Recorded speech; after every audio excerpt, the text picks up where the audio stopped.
And we're live. Hey, what's going on, Josh? I seen It you. was good, messed up. I missed your live, man, but I went ahead and watched it, man. It was a pretty good live, dude.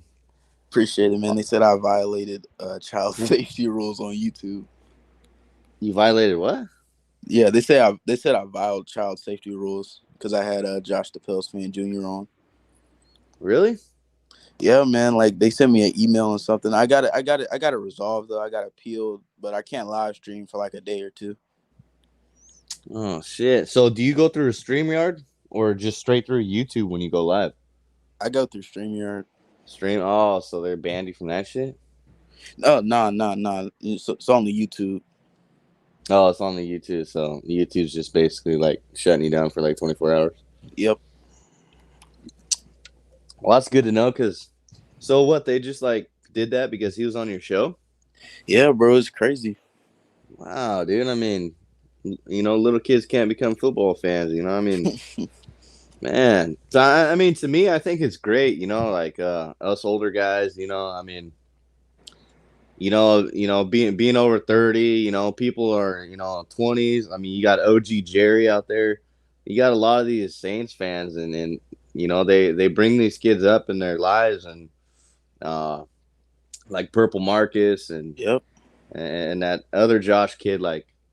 Hey, he's just trying to, like not only gain knowledge of the, football teams, but to me they're learning and they're opening up, about football talk, and to me that's awesome. I never had anybody to talk to, when I was a little kid about football, especially if somebody didn't like football. You know what I mean? So Right. so yeah, you two should definitely check that out. Like check into that for sure. Because it's not like we're cussing or anything when the Nah. kids are on or nothing. We try to keep it respectful. I know you do. I try not to cuss in my lives. Sometimes it slips, but for the most part, I try to keep it to where it's not too bad. Yep. But yeah, but yeah, dude. Enough about all that. Man, I just keep seeing these videos you're posting, bro, and like I see them on Twitter and stuff too. Like James. Man, dude, like his recovery is to me, bro. Like honestly, man, and every day I just like I look at it. Every day he's posting a new video. Not like every day, but like every other week he'll post a video, dude. And to me, bro, like it's like the K1 story all over again. Mhm. Not to where K1's like a injury prone guy and stuff like that, because that's his background, but. Jameis Winston is coming off of his first major injury like that in the NFL. And to me, his mindset is, he just wants to get back on that field and prove himself because he still don't get the respect by the news media. People on Twitter trying to say ain't nobody, there ain't going to have suitors for Jameis Winston. No. I died laughing, bro. I'm like, how is there not going to be suitors, bro? The Buccaneers are looking for a quarterback. Saints are looking. There are so many quarterback needy teams, and Jameis Winston, I think, has done proved himself. I mean, from the 5,000-yard season to now. So I mean, I think Jameis Winston can go to any franchise and do pretty good. As long as it's not like a really bad organization like the Jacksonville Jaguars or something. But I still think he could strive in any offense, and I still think there is a market for Jameis Winston, but yet I still see him signing with the Saints. Facts. People definitely want James Winston, man. That's just nonsense, man. I mean, the dude produced so much with so little, man. Like I said on my live stream, man, like the dude is so unique in today's NFL because he has an arm like a Patrick Mahomes, but he doesn't run like those guys, but he can run. Like he's a really unique player, man. And like you said, a lot of teams need a quarterback, man. Like 10, I can see Jameis, like 10, 15 teams wanting Jameis, man. Right, for sure. I mean, not only is he already established as a starting quarterback in the NFL, um, a lot of people got to look at it like this. Yes, there is a draft coming up with quarterbacks, but yet at the same time, they're not established in the NFL yet. You know what I'm saying? And a lot of people are saying these quarterbacks in this year's draft aren't even ready for, ain't a big market. But I can kind of argue with that because I think Kenny Pickett's going to be a surprise in the NFL. I think Malik Willis, if he gets his shot, all I'm going to say about that kid is watch out. As long as he gets his shot, that kid's going to be very, very. To me, I think he's going to be. I think he's going to be good. Um, but like Jameis Winston, what he has over those guys is, he's established in the NFL. He's been in the league for a while. He's thrown for 5,000 yards. Only six other quarterbacks in the NFL and has done that. I think it's six. Yeah, And in the 16 game season. right, yeah, right. See, exactly in the 16 game season, not this new extended season. So to me, that's incredible. Just like with Michael Thomas catching 100 and uh 49 catches. You know what I'm saying? To me, he did that in a 16 game stretch with, I believe, two or three different quarterbacks. Yeah, I three. think I think I think Taysom threw some to him in that 149 catches. I believe some of those passes were Taysom. Some of them was Teddy Bridgewater for 5 games, and then of course Drew Brees. But man, dude, I just can't express it enough. Like how these news media and a lot of these I'm gonna call them casuals, bro, because they must not know football, or they must not like evaluate players or something. Because like I see a lot of people, I know it's people on Twitter, you know what I'm saying, but even in the news media and sports media, man, they portrayed Jameis Winston to be this like shitty quarterback or something. Like the dude has like no arm, or like I don't understand. Like I really don't. I understand. Yes, he did throw for 30 interceptions one season. I kind of get that, but at the same time, he did throw for 5,000 yards, and when he throw for 5,000 yards legally blind, I'm pretty sure you're going to throw some interception. I mean, I'm just assuming when you throw 5,000 yards, there's got to at least be some interceptions thrown. I mean, 30 is a high number, but that's what you get under Bruce Arians. You're throwing 50 times a game. I mean, look what Tom Brady did. The most he's ever thrown in his career, you know. And he was, like 44, bro. I mean, that says a lot. That tells you that the New England, play more conservative than, Bruce Arians type football. Bruce Arians just wants to, no risk it, no biscuit, like they say. And I think Jameis Winston thrived in that position. But at the same time, if you look back at all those 30 interceptions, if you actually like look at those interceptions, a lot of those were from his wide receivers, or like tip balls that like. I'm not saying it's not all on Jameis. I'm just saying a lot of those are overlooked because it goes down as an interception for Jameis instead of like a tipped interception for like the defensive guy. But yeah, I really don't, man. Josh, I sit up here and stress it because I just don't understand the narrative behind Jameis Winston and why he's not. And maybe it's good for us being Saints Yeah, fans. Maybe he doesn't get that respect in other organizations, and they don't even call him. Which I don't see happening. But for us Saints fans, being just being us and wanting Jameis back, yeah, dude, I really want him to sign here, and I don't want any other team to swoop him up.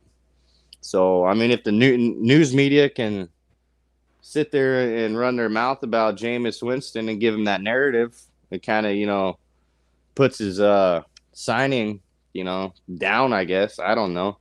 That's what they're saying, but in all reality, bro, like if that's what's gonna happen, then so be it, bro. Because I think we could just swoop up Jameis no matter what.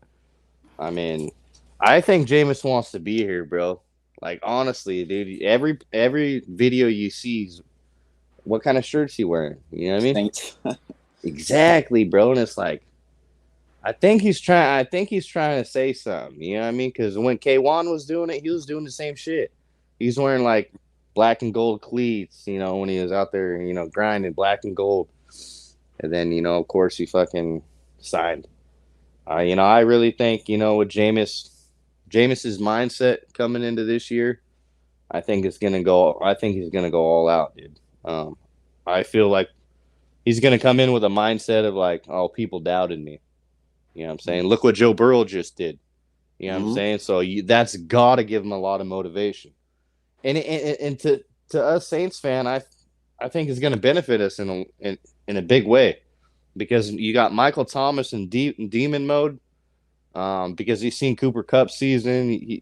He's seen how glorified he's being in the news media. Like he doesn't care about the hype, but it does get to him. He's like, man, where was my hype? You know what I'm saying? Like I had better stats than this guy. I don't see Cooper Cup getting 1,700 yards in a 16 game stretch and 149 catches. I don't see that. And we didn't see that. I mean, he didn't even get it in this extended. I mean, he might have beat Marvin Harrison's record, but hey, it took him 2 extra more games. You know what I mean? So I don't know, man. Um, I think next year with Michael Thomas's mindset, Jameis Winston's mindset, those two are gonna. I just have some big feeling about those two, man. I really do. And I think that's going to be a big factor with Jameis Winston signing with us. He finally gets Michael Thomas back. Yeah, same man. And shout out to Jameis 101. I saw him on somebody's show. I can't remember, but they brought up the 30 for 30, and he was like, "Would you rather Jameis throw one less interception and 13 less touchdowns because that's what Brett Favre did?" So that's like that's a really really good point right there. And as far as the national media, man, like these dudes are just ridiculous, man. Like like a Shannon Sharp. Um, he's been a critic of Jameis, talking about the interceptions or whatever. And I want to say it was the week, yeah. It was the week leading up to the Tampa Bay game that Jameis got hurt in, and he was like, he wants to see Jameis push the ball downfield more. Like, okay, well, how are you going to say you want to see Jameis push the football downfield more, but then you criticize him for throwing interceptions? Like that makes no sense to me. Right, right. And like who's that guy? Ryan Clark, bro. That guy used to like irritate me a lot. I just had to stop I legit had to stop watching ESPN, even Skip and Shannon. And I like Skip and Shannon just because they argue and it's funny. Yeah, Like Shannon's always like Skip, like but when they talk about the Saints, I kind of like not listen because they never give us credit, just like any other sports media. And I try to like just shy away from all that, but at the same time, I still like to watch it a little bit to see what they have to say. Like because they are clowns, bro, and it shows. Stephen A. Smith, biggest clown in news media. Same with that other guy, Nick Wright. Nick Wright, dude. yeah. If that guy can call one thing right, I'd be surprised. You know what I'm Man, saying? Nick he's a big Wright, Jameis hater, man. The whole training camp, the dude was saying Taysom Hill this, Taysom Hill that. He a big Jameis hater. right? And the funny thing is, when he was saying, when he was talking about Taysom during the before the start of the season, talking about Taysom, Taysom's going to get the role. Jameis Winston is not going to, be the leader, number one. And then he switched up, bro. I'm glad he brought that up because now remember he switched up Yeah, and now if he talks about Taysom Hill, he's talking about a running back, tight end playing quarterback. You know what I mean? Like he talks down on Damon or not Jameis, but Taysom now. So Nick Wright, I mean, he contradicts himself a lot, and man, that dude is such a clown, bro. Like he's taking the clown face right off of Stephen A. Smith, and he's just like, hey, step aside, brother. Like right. it's time for me. You know what I mean? He's like, it's time for me to take this role, and he is, bro. Hey, like I said, all season long, all you can talk about is the Chiefs and uh, Patrick McCombs, and the Chiefs are, going to repeat, their Super Bowl. Uh, and then all he heard was excuses after they lost, Right. just contradicting. It's not even excuses, just more like contradicting himself. So, same with like every game he predicts, there's no way, like um, what was that one game, man? I'm trying to think right now. When Jameis Winston went down, the Yeah, the next Tampa. game, in Tampa. Before that game, Nick Wright said there is no way Jameis Winston is going to go back into his home stadium and win over Tom Brady. That is not a thing. That will not happen. I mean, hey, he might have been a little right. You know what I'm saying? He didn't initially, win because he wasn't in the whole game, but he was getting us ahead of the game, which he basically was winning before he got hurt. So, in my opinion, he took that win, and that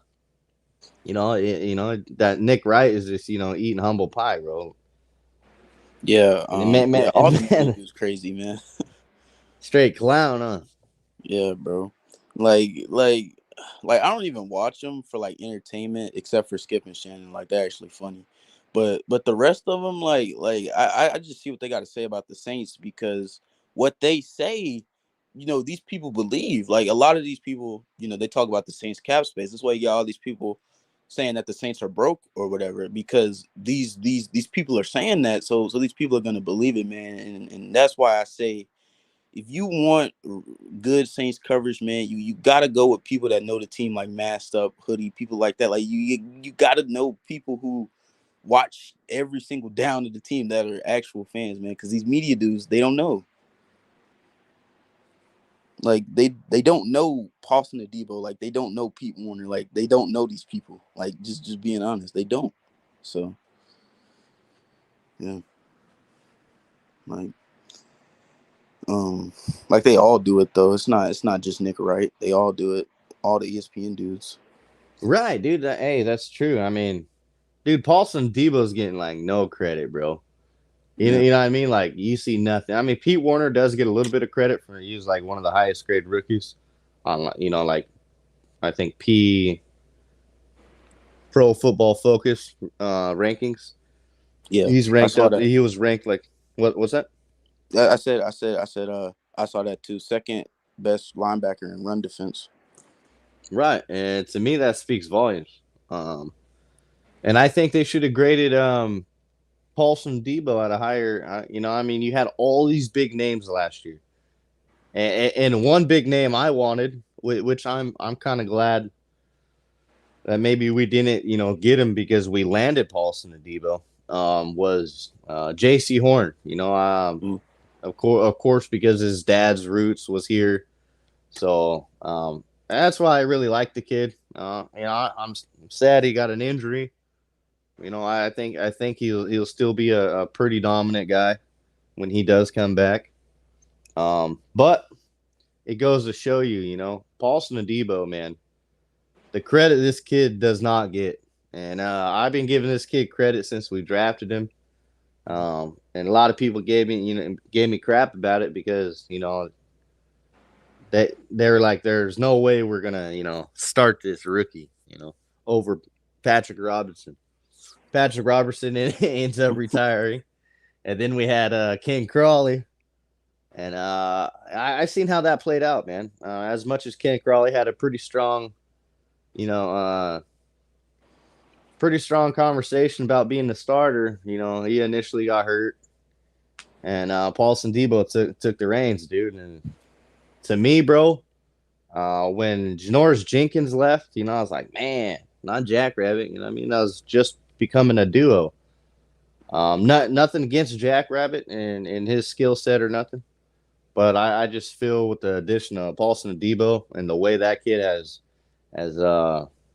transformed, man, into the player he is. I believe throughout the year he just got better and better. Um, and man, dude, I feel with the loss of Janoris Jenkins, the loss of Patrick Robinson, he just took on that role and he just ran with it, bro. I mean, look, we traded for a third round pick for Bradley Roby, and Bad trade. He had Bradley Roby on the bench. You know what I mean? So that says a lot. That says the defensive coach Dennis Allen or Chris Richards was like, man, we got to give this kid a shot because every time he's out on the field, he's locked in. Yeah, I mean, him and Lattimore's are becoming a strong duo, and hey, I love watching that duo, man. Oh shoot, I didn't see Josh Pills. But yeah, man, about that Adebo stuff, man. Adebo was so good. Like they had the split snaps with Roby, like not because one wasn't better than the other. It was because they wasted a third round pick on Bradley Roby, so they had to get some value back, man. Adebo was that good. But to answer Facts. his question in the comments, what's your thought on the new head coach Dennis Allen? I think it's the right hire, man. I think you keep the same culture, man. The players are familiar with him. We've been a top 5 defense ever since he's been here, so I like it. What's your thoughts on that, Derek?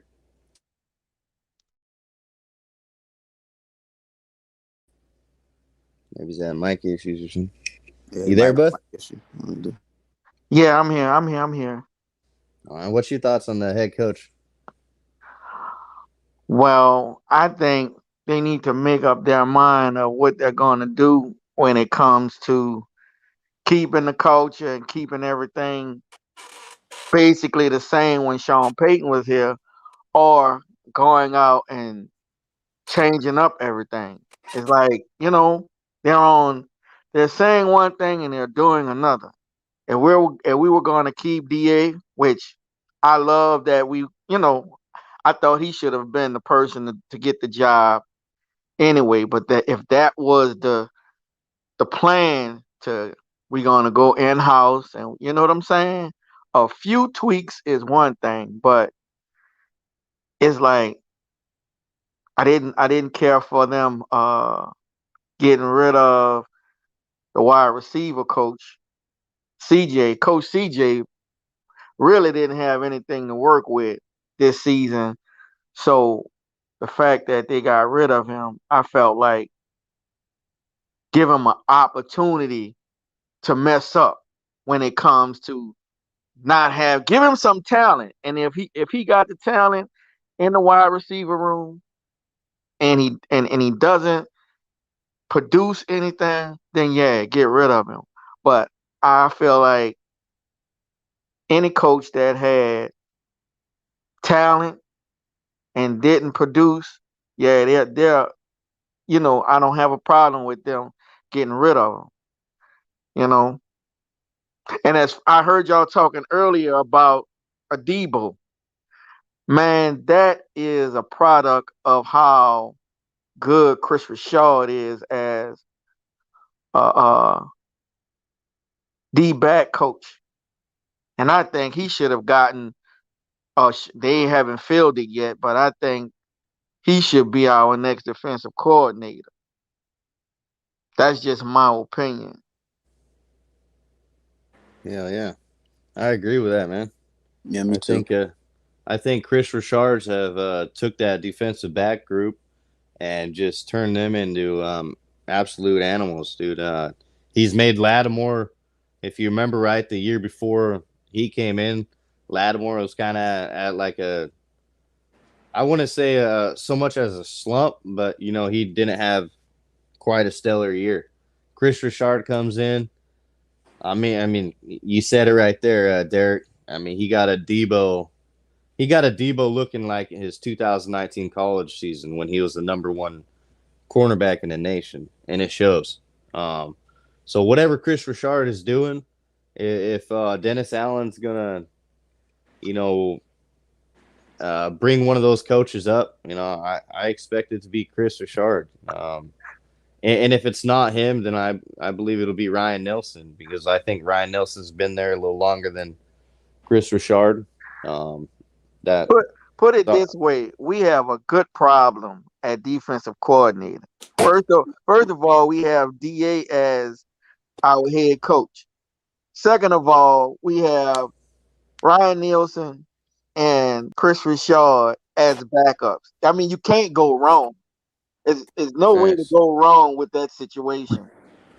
So No, because we need to what's that? focus on the offensive coordinator. Yep. I know, I know, I know Pete took the job, but I'm still wondering what happened in the first place for him to turn down the job. I don't understand that. In the beginning, I said I think Pete Carmichael know what Sean Payton is going to do after this year, so he's not obligating himself to a contract.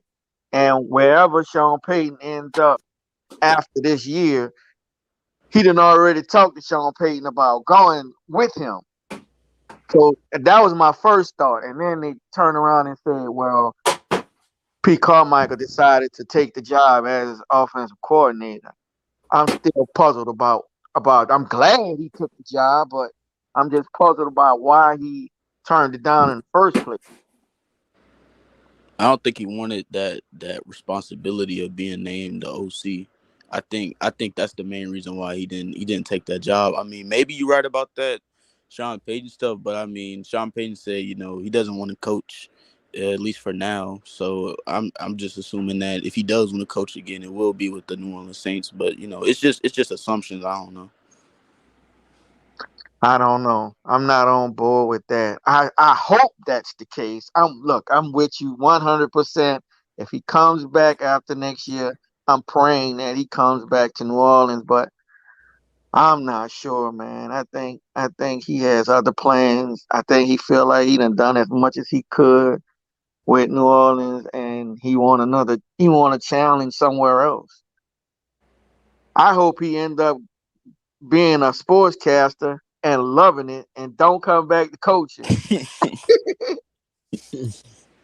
You know. But Yeah, the because worst part about that is we need him to go coach somewhere else so that we can get all of those draft picks Yeah, that get come them draft along picks with for it. real. yeah, that's true. That's true, guys. I seen Rose City saying Dennis should probably be still calling defensive plays. Hey, dude, I see that happening 100%.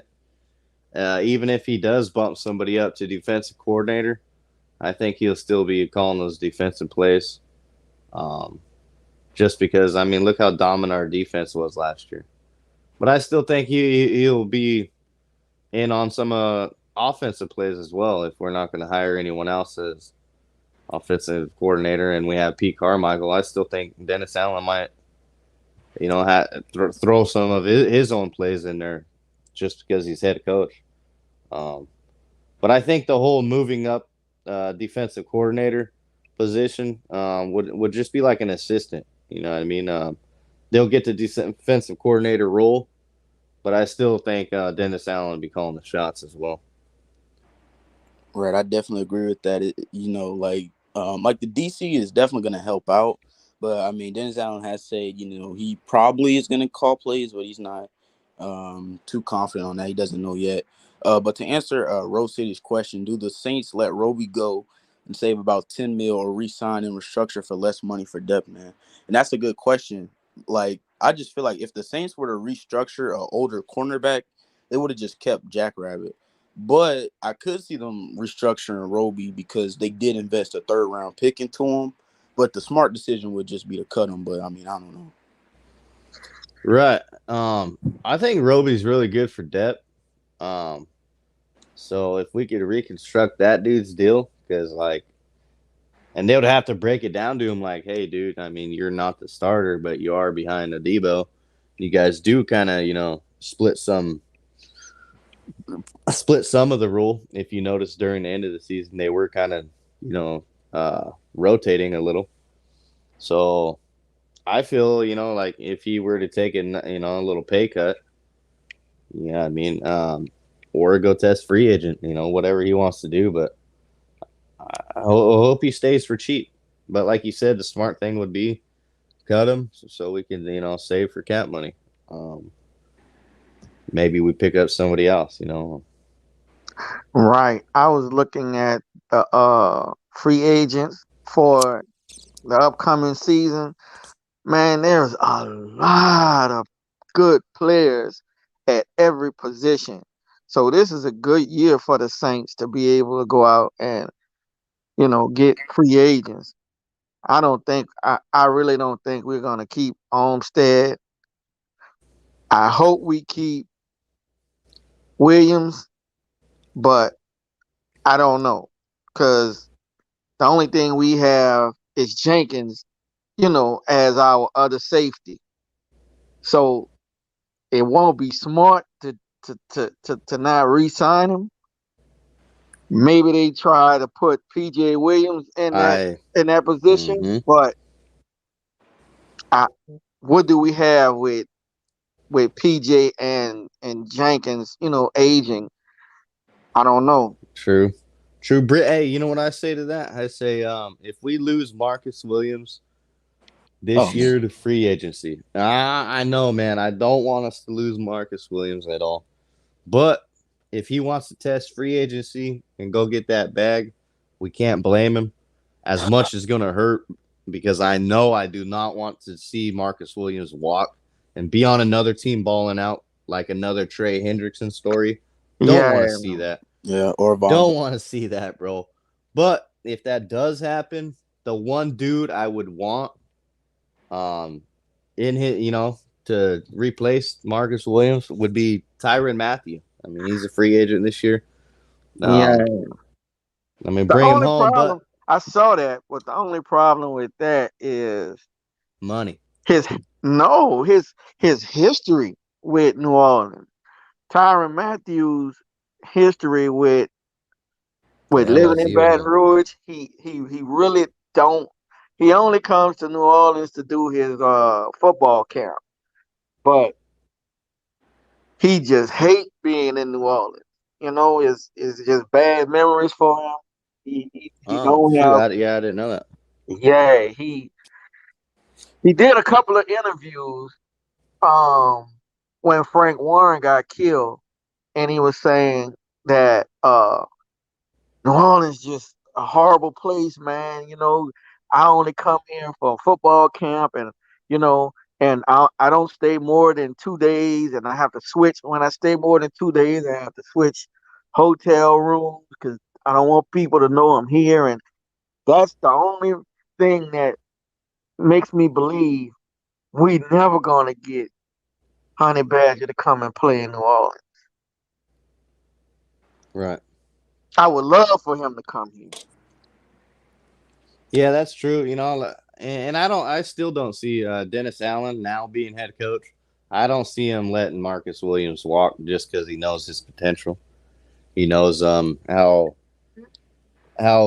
we need him in that on that back end. I mean, yes, he does have some bad plays that a lot of people and a lot of fans can't overlook. Minnesota Miracle, the Niners, running back, running down the sideline as he hesitated.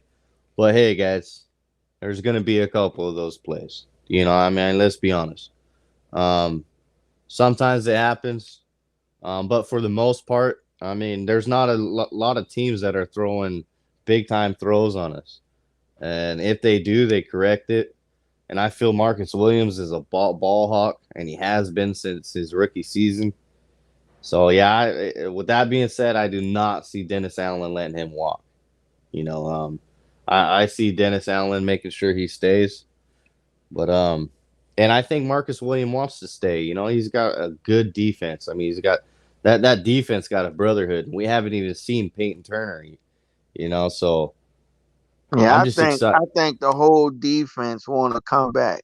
They love playing together. K1, I think he comes back even on a Man, I short don't know about that one, man. I think some hometown deal, team gonna bro. pay him. Yeah, I know. I hope he comes back though, just to play with Demario. Yeah, just hoping because Kawan and CD Deuce. I know K1 and like Demario Davis are like their own hype man together, and they got that special duo. But the energy K1 and CD bring to that defense is just, I mean, you can't match it. So, man, they got to do what it takes to try to retain K1. I mean, I really think K1 wants to be here because he had a lot of other teams last year, if you remember right. He was a free agent when we signed him. Even when he was on the off-season grind, he did have a couple other offers on the table. And he chose the New Orleans Saints. So, I mean, he might do it again. But like you said, you never know, dude. I mean, it is a business. Now, what I found was surprising was that I was watching an interview uh, yesterday, and KJ Wright said he wanted to come and play for the Saints. He was talking to I forgot what talk show this was, but Bobby Abel was on it, and he was saying, uh, won't you come play for us, man? And KJ Wright said, well, I tried. I reached out to uh, Sean Payton and the crew, and y'all didn't want me, man. Y'all didn't want me. I wanted to come and play with that defense. He said, can you imagine me and Mario Davis? He said, man, we'd have went to the Super Bowl. I was surprised that they didn't bring him in. I know we are deep at linebacker, but I think it came down between were they gonna bring KJ Wright in or were they gonna bring back Quan? And if Quan leaves, I think we might have an opportunity to get KJ Wright here. I wouldn't mind seeing KJ Wright. He's really good in run defense, way better than Quan. But I just feel like for backup linebacker, I just feel like the Saints should draft someone in the later rounds. That's just my opinion. But I wouldn't mind if the Saints go out and get a veteran. But if you try to get a veteran, I feel like you should just get Quan, just get him back. Right. He got chemistry already. Yeah. Man, he lights that defense up. That room, that linebacker room, the whole team, to be honest. Right, man. And Ked said how many draft picks do the Saints have? They got the first round, second round, and we have a compensatory third round pick, I think. And our other third round pick is with the Texans. We got a fourth, fifth, sixth, and seventh. So That's like 8. yeah, Yeah, we got about 8 picks, dude. And to me, I feel like we really kill it on the draft.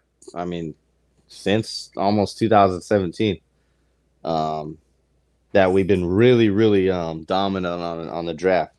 I mean, even last year, think about it, dude. We had Landon Young. Yes, he only played one game, but he looked stellar, dude. And then he got hurt, and then we got Peyton Turner. I mean, man, we haven't even seen him, so Right. we can't even justify it. When we did see him, he he was was looking good. dominant. He was good. I mean, he even had a sack. I mean, so for not being there and having a sack, that's pretty good. I think Paulson Adebo has shined. I think Pete Warner has shined, just dominantly. Who else am I missing here? K1 Baker didn't even get a shot, so we don't even I know don't know his why. potential. And I don't know why with all the all the drop passes this year. I mean, drop catches this year. And I mean, we had Kenny Stills and Kevin White out there looking like high school kids Why trying to did catch we a ball from this re-sign him? cornerback. Why did we re-sign him? I think they re-signed him to a future deal, or they put him on a pup. The practice. I don't know why did we.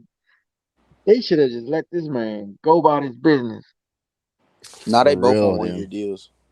They free agents this offseason. Yeah, but I read last week that they re-signed a future deal to Kevin White. They're bringing him back like on a Oh future yeah, deal. No, I don't know Oh, about that. that's crazy. yeah. I seen that on Twitter. The Saints signed like I think 3 or 4 to like future deals, and they were like a bunch of practice squad people. Right. But I mean, still, I mean, I don't know why they did that.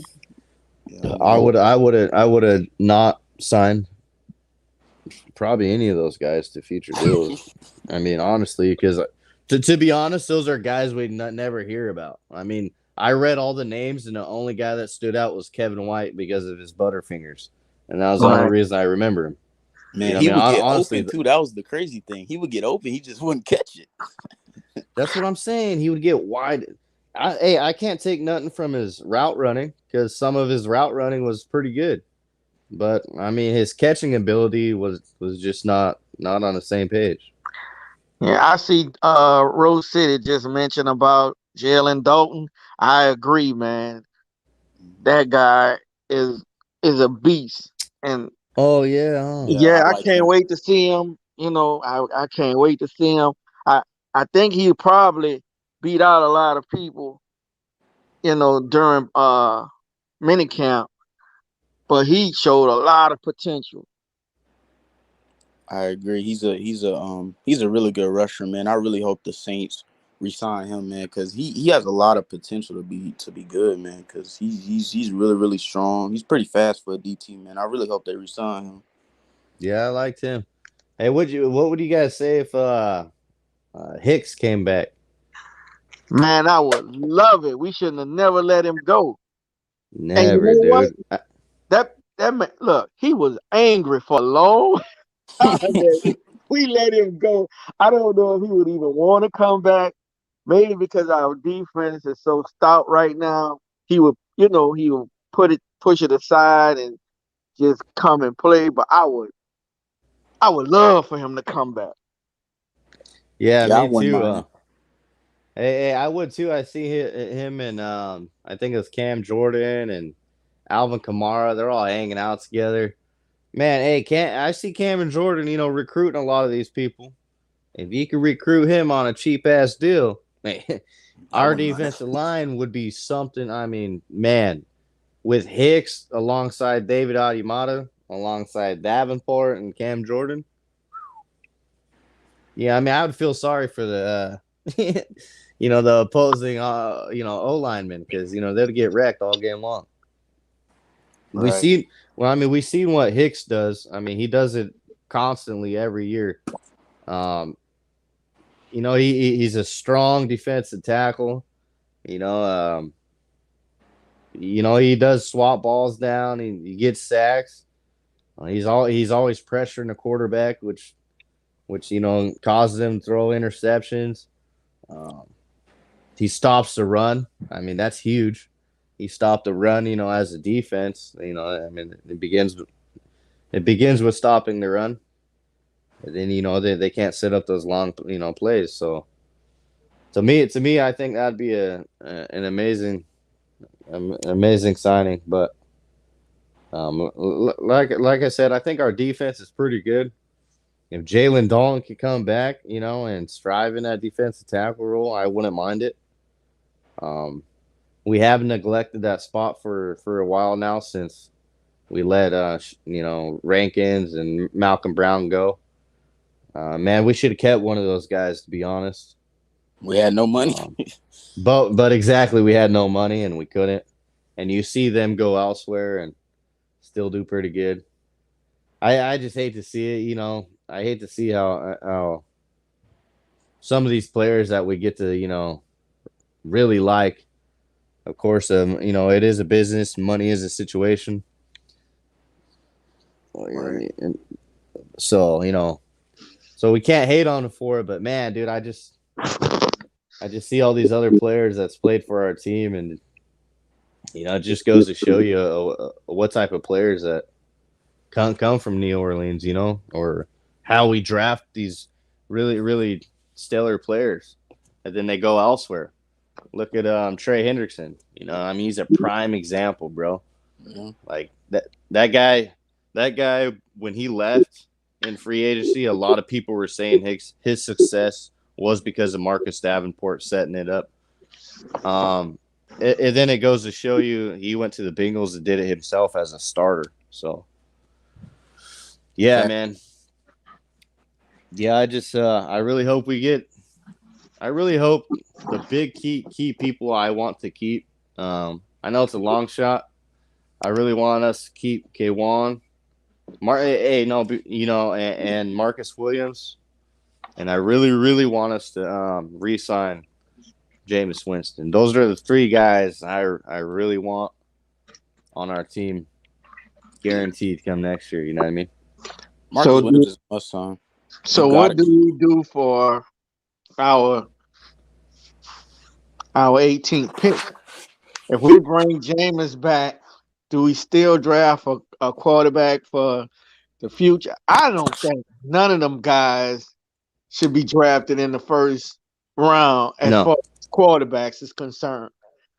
But do we try to get us a wide receiver for Jameis? I mean, what do we do with that first pick? for Rece- me, yeah, for me, dude, I would want a wide receiver. There because the depth in wide receiver room in this year's draft is pretty far. I mean, I guarantee you could still get a dominant wide receiver in the third round this year. I mean, market. Um, so to me, I wouldn't be mad if we went first round O line. Those are the two positions I want to see in the first round. If we're not going wide receiver, I want to see O line. If we don't go O line, I want to see wide receiver. Those are the only two positions I really want to see come first round. Just because of the first round talent and offensive line guys, I mean, are huge. And there are question marks with T. Stead. He might leave in free agency. We might not re sign him because he probably wants too much.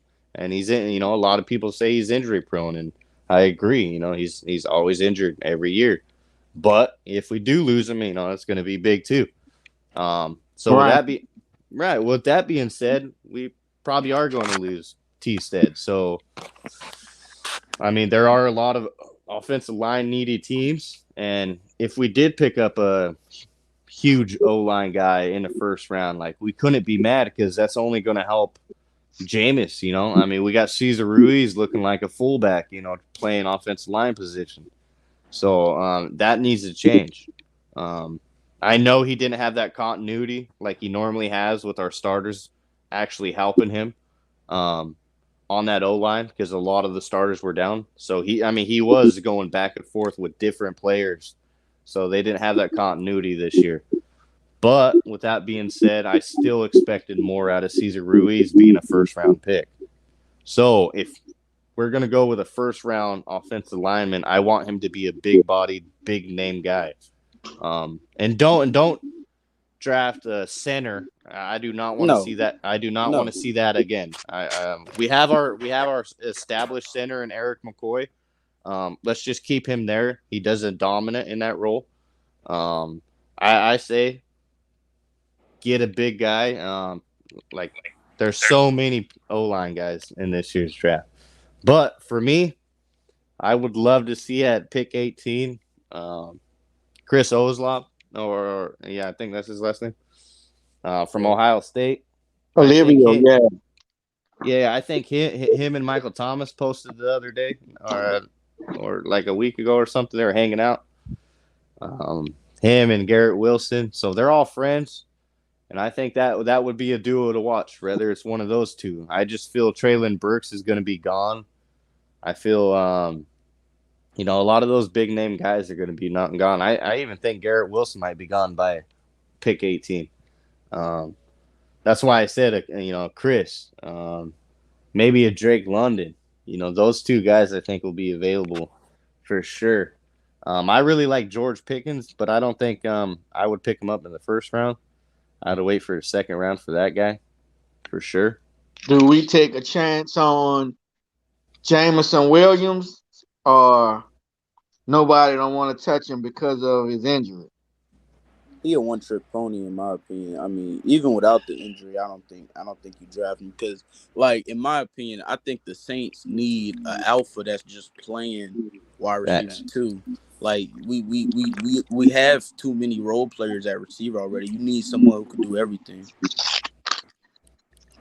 Facts. de- we definitely need a wide receiver that could be our number one. I know that, just in case something happens with Michael Thomas. We not in the same situation we was that we was in last season. Facts, exactly, man. But the first two rounds, I think it gotta be receiver and O line. The order could change, but I think that's what you go with the first two rounds.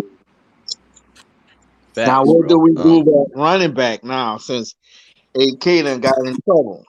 Hey, for me, there's a lot of good running back potential in this year's draft, and I wouldn't pick a running back. I mean, look, Alvin Kamara was a what, third round pick. Third Yeah, round, Hey, look, Paulson Adebo was a what, third round pick. Hey, correct. I'm just trying to Michael Thomas is a keep second round pick. second round pick. You see what I'm saying? Like, hey, George Pickens. Hey, dude, I can't stress that guy enough either, man. I love the kid. I think he would be, I think he would automatically plug into wide receiver number two, just because he's a big body wide receiver. He's got that bully mentality, kind of like Michael Thomas did when he first came into the league. Michael Michael Thomas came into the league like this, bro. He came in knowing Brandon Cooks was number one. He still had the mentality like, hey, I'm the number one wide receiver up in here, bro. And that's the type of mentality we need when we do pick a wide receiver. Whether that's, like I said, free agency, first round, second round. I really hope we do, bro. Because when's the last time the Saints picked a wide receiver in the first round? Yeah, Cooks. I mean, let's be honest. It's Now, been tell me, years. do you think it's smart to go with Olivio, just one of the Ohio State wide receivers because Michael Thomas will probably get along with him better, or Michael Thomas will take him under his wing, being Yes, from the same school? Would that be a smart move? that's exactly what I said in my other video. It's crazy. I Yeah, that think, is what he said.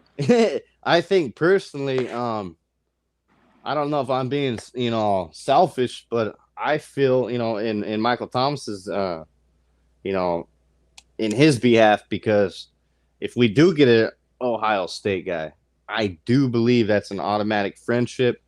I do. They already have a friendship, so I mean, I don't know what I'm saying. They already have a friendship. I'm saying once they get on the field together, it's gonna be a duo to watch. It's gonna be like, you remember when Alvin Kamara and Mark Ingram became best friends and they're the boom and zoom. Yep, And airheads. you right, Yeah. right. In the airheads, and you see them being best friends on the sidelines, hyping each other up. I see Michael Thomas doing that with Garrett Wilson or that Chris guy. Either one of those Ohio State guys. I really believe that would happen, and I believe both of them have potential to be not only a wide receiver one at some teams, a wide receiver two here. Because we have Facts. our number one guy. But was it the Saints' way of drafting, always drafting Ohio State players, or was it Sean? A lot of stuff we gotta realize. Sean's not Mm-hmm. here no more, so some of that stuff gonna change. Just like with Taysom. Yep, I've been thinking about that a lot too. me too. Um, like because we had, I mean, Sean Payton and Mickey Loomis. I know Sean Payton had a lot of say so in these draft picks. Of course, every head coach does. So now you're looking at DA's thoughts. Are they going to be different than Sean Payton's? Who knows? What if this guy sees a really good defensive guy that he really can't pass up on? A lot of us will probably be upset because we want other weapons, like wide receivers and O line. But I still believe Dennis Allen is going to be smart, and we haven't seen Sean Payton pick a wide receiver, in the first round, and I think I'm really hoping, anyways, that Dennis Allen changes that, and he addresses that need quick in the draft. Um, of course, it all depends on what we do in the free agent, but and this off season. But I still believe we can still pull something, and I think Dennis Allen can maybe go for a wide receiver. I really, really hope, man. I'm hoping he does, guys, because I'm pretty excited for the draft. Um, you know me, man. I'll be sitting there watching everyone and see who they pick as well, because I like seeing where players that I like go. Um, hey, I'm gonna be following George Pickens and wherever he goes, um, for sure. Well, So whatever pick we make, you already know DA is gonna be sitting there drooling over them two defensive tackles Oh from man, bro, Alabama. I hope not, bro. We can't go DT, man. I don't want to, bro. I don't want to see D line at all. If we go defense, the only positions that I can understand maybe you go with is safety if Marcus Williams doesn't resign, and maybe linebacker. I doubt it, but maybe. But I think you gotta go receiver or O line, man. Like maybe tight end. I doubt it, but but as far as the Saints still drafting Ohio State. I still think we're gonna go with a lot of Ohio State players because Loomis is still there. Mickey and Sean they were like 50-50 when it came to draft picks. So I think we still go Ohio State, man. and if we do, it's gonna benefit us. Honestly, I really think that, bro. Like I said, I can't stress it enough. If we went pick 18, one of those Ohio State wide receivers, pick 47, which is in the second day of round two, Yeah, and we pick in an O line guy because I still believe an O line guy will be pretty dominant in the round two, like guaranteed. I would not be mad. I would be super happy with that. Round two. I mean, hey, vice versa. Either way, right, if exactly. Either way, whoever falls, because like every draft, somebody that's projected to go top 10 always falls. oh shoot, hey, we got Got we got hoodie. Hootie Jube up in the chat. I mean, up in the live. What's going on, Hootie? What up? What up? Yo, How's everybody doing? doing great, man. How about you? Shit, I'm on the top of the float right now, waiting to take off in a while. So I'm just chilling like a villain.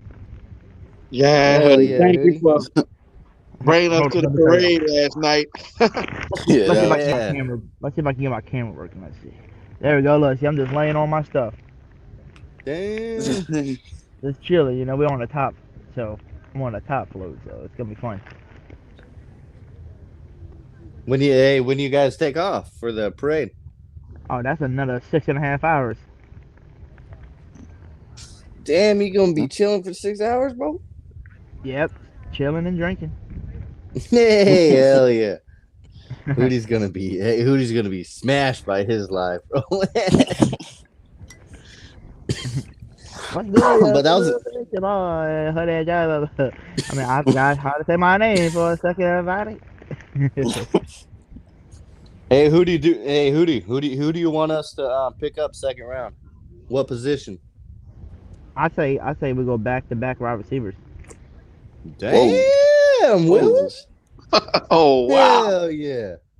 The reason why I say I, that, I say we can get Jamison Williams or Traylon Burks if they still available in the first round, and then in the second round I'll go with this dude out of Kentucky. So what you do with O oh line? I forgot his name. They call him like Wendy or something. Wendy or something. I don't know. Hold on, let me look up his.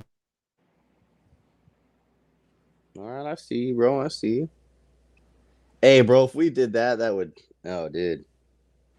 Jameis Winston would be a pretty happy guy. You'd have some weapons. What do we do with O line though? Like, do we Yeah, sign Eh, a there ain't veteran? a chance in hell we do we do that.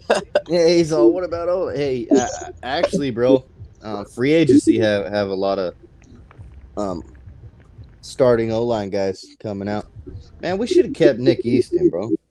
I Yeah. think I think he retired. I think because he had too many concussions. Oh, okay. And Yeah, whatever happened to Larry Warford? that's what I. That's what I've been Yeah, he waiting just for. stepped away. I mean, I like that guy. And what was that? There was one other guy.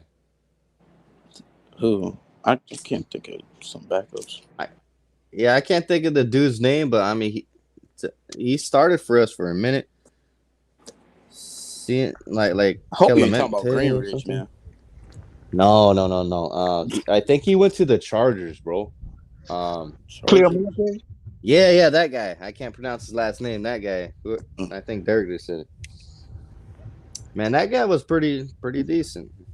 Yeah, that was another. They let him go because they wanted him to be able to start somewhere and not be playing backup. He had too much talent to be a backup. Thanks. Yep. Did you You think find it? that guy, Hootie? Yeah, his name is Wendell Robinson. Oh yeah, I like him. So I think get him in the second Wendell round. Robinson. And then in third and fourth round, the third round I'll look for like an offensive tackle or something like that. And then fourth round, I think Brian Robinson will still be Hold there. on, guys. I got to The step running away back. for a minute. All right. Okay. So yeah, I think that running back from Alabama will still be available in the fourth round. You pick him up, and then you can pick up like a young safety in the fifth round just to kind of sit behind Malcolm Jenkins for like a year or two. So And what would then you do in the third round? O line? Yeah, he said O O-line. line, Okay. yeah, O line, Okay. third Yeah, round, and then I fourth missed it. round I'll go get the running back. All right, I like that. I like that. But that means right, like you don't sign a veteran in free agency, right? Like at wide receiver. Now, if you sign a veteran wide receiver like Chris Godwin, then I would just say get a receiver first round, and then second round find a better offensive lineman in the second round. I like that. I like that. But if Kiss. you can't sign nobody because of money wise, then yeah, sign two receivers back to back in the draft to see if we can find some studs. Well, Facts. Kess, I see Kess's question. Yeah, She me says, too. do you think it's guaranteed Winston comes back? I'm gonna say this: nothing's I say guaranteed yes. I until say he yes. signs a contract. But I think it's a huge possibility, in my opinion, that Jameis Winston comes back. He's supporting the Saints logo in every recovery video. I know maybe I'm looking too far into it, but I still think he signs with the Saints. Nah, I I think think he it will definitely too. means something I because think he's he will because rehabbing the in people are Tampa. Michael. Yeah, same.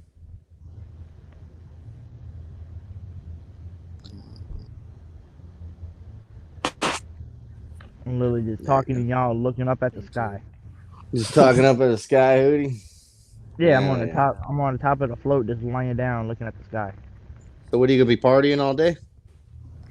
No, I'm gonna just be chilling now. Whenever they ready to take off over here for the parade, then I'm gonna be pumping and partying with the music. Hell yeah. Man, that'd be awesome to be there, dude. Checking that stuff out. That night parade looked pretty dope. Looked like it was pretty Yeah. fun. Dude, I was dreaming last night, and it was the best dream I ever had. It was a dream of me being really famous off of YouTube. Everybody, supporting the Hoodie Jube, and we had my own Hoodie Jube parade. And I let everybody, like we had like I think over 50 floats on the thing, and everybody got to ride for free, because I literally paid for the whole thing. My subscribers got to ride and experience what the parade was Damn. Dang. That was my dream, and it was so much fun. I was like, holy crap. It's But all a then I bunch wake Good of up, I'm like, dream. God Saints damn, it fans. was a dream. Yeah, you woke up, you're like, damn. It wasn't true. Mama. No. Hey, some dreams come true, though. Facts. Hey, bro, never give up on your dreams, Hootie. Anyone, dude. Matter of fact, never give up on your dreams. Rather, like, hey, Hootie, you had that dream, bro. It must mean something. You know what I mean? Maybe might not be today. Like, I watch a lot of UFC. So there's this guy named Brandon Moreno. He was a Mexican guy, and he didn't really have a good debut in the UFC at the start. And he said on the mic like 4 or 5 years ago, he said, maybe not today, maybe not tomorrow, maybe not next month, maybe not even next year, but one day I'll be the champion. You know what I'm saying? And that set with me, bro. And anyways, fast forward 5 years, he fought for the title and got the belt, and became champion. So, and he tried to tell everybody, like I said, never give up on your dreams, no matter what it is. YouTube podcast, bro. What if it does blow up, man? I mean, all of a sudden you got like Saints players coming on your podcast. You know what I mean? Chopping it up, doing interviews. You never know you never know what can happen. You never know the possibilities. And Twitter is a huge platform to reach out. I've got to personally talk to Andrew Dow. He was a linebacker, of course. Yeah, he a This good year, special teamer. yeah, definitely a killer special teamer. And he actually reached back out to me. Devin Brooks, if you guys remember him, Yeah, he's the guy that broke his neck back in the day in a car wreck. Those two guys actually reached out to me personally in DMs and Twitter. So and those are things you could only dream of. I mean, yeah, they might not be like starting players right now or whatever. But in all reality, dude, it's still those are still players that played for the Saints, and you got to interact with them. Cameron Jordan interacting with people, CD Deuce, like resharing your shit, like it's the little things that the players do that like give us Saints fans a little hope. Like, man, that's pretty cool. He took a little time out, out of his day, just to reshare my tweet or something. You know what I mean? Like, it's nothing big, but it's I, something. it's something, and I still think that's pretty cool, bro. So, I mean, you never know what type of engagement you can get into. Maybe it started with the retweet, bro. And the next thing you know, I have Des Bryant following me back, dude. That was kind of weird. You know what I mean? Like, I didn't expect Des Bryant to follow me back. I'm not even a Cowboys fan. Yeah, I mean, I'll be honest. Yeah, I'm a Saints fan. He was So. technically a Saints player. But yeah, he was a Saints player for a minute, so I'll give him that. Literally a minute. Literally, yeah, a minute. Yeah, man, it kind of sucks we didn't get to see what he could have done. But that's okay. It's just the little things like that I'm getting at. And yeah, Hootie, dude, hey, you had that dream, bro. I mean, maybe one day that dream become reality. You know what I mean? We part. Oh shoot, Definitely. be Kev said, keep partying. up the grind. Masked Up podcast for Saints Info and Josh the Pills podcast for Pills Info. No problem, Kiss. Thanks for being in the comments and hopping up on the live and chopping it up with us. Hey, don't forget about Hootie if you haven't subscribed to Hootie. Definitely, Kes, you should definitely check his channel out. He goes live like all the time. That's normally where all of us, like Josh and Rose City and Jerry and pretty much everybody up in here are normally up in Hootie Juice podcast. But he did a live podcast last night about the New Orleans Saints parade. Man, that was like the night parade. Crazy. Yeah, I propped my iPad up and I just kicked back and I turned it up and listened to it. And yeah, I was having a good time last night. I thought it was pretty cool because I've never got to experience that. So I think actually seeing that, because you don't get to see those type of parades on TV or even on YouTube. So yeah, hey, I can't thank you enough, Hootie, for popping that live up and showing a lot of Saints fans that don't get to see that what it's all about. So and that parade looked bigger than the Super Bowl parade that the Rams have. Oh man, that parade was whack, man. Whack, bro. Oh yeah, it was. Saints Super Bowl parade was way better, man. Hopefully we get another one soon. Yeah, you got to go to that parade? Mm-mm. I was gonna be like, man, I'm jealous, dude. That would have been sick, bro. No problem. I was there at the Super Bowl one. When I Yeah. say that place was packed. Oh, dude, like it was so crowded. Yeah. Hootie, Kesh, Hootie's the one that actually got me started. So yeah, Same. dude, I gotta give props to Hootie.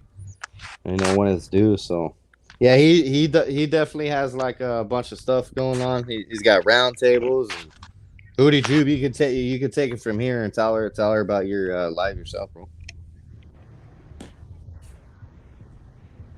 Is he there? Oh, maybe he's having some mic issues. Yeah, maybe. Chilling for 6 hours. He might have some mic issues. Yeah, that's all right.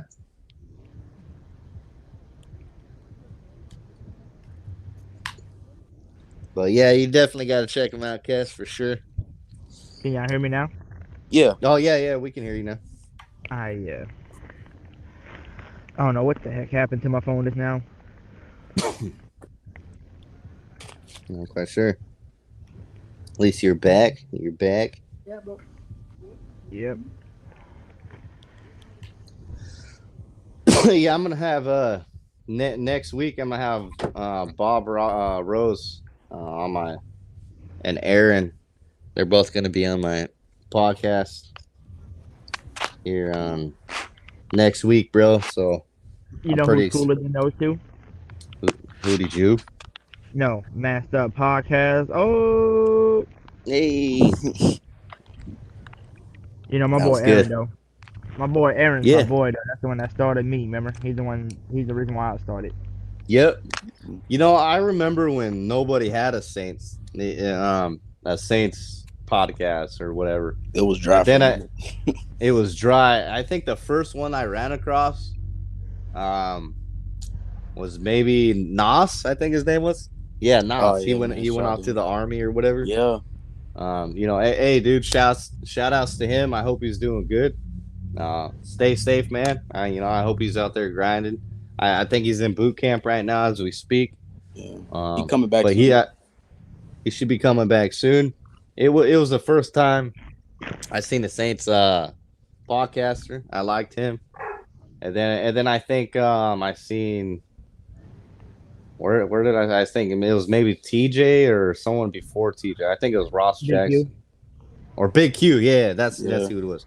I seen Big Q, and then TJ of course, and then Hootie and Aaron.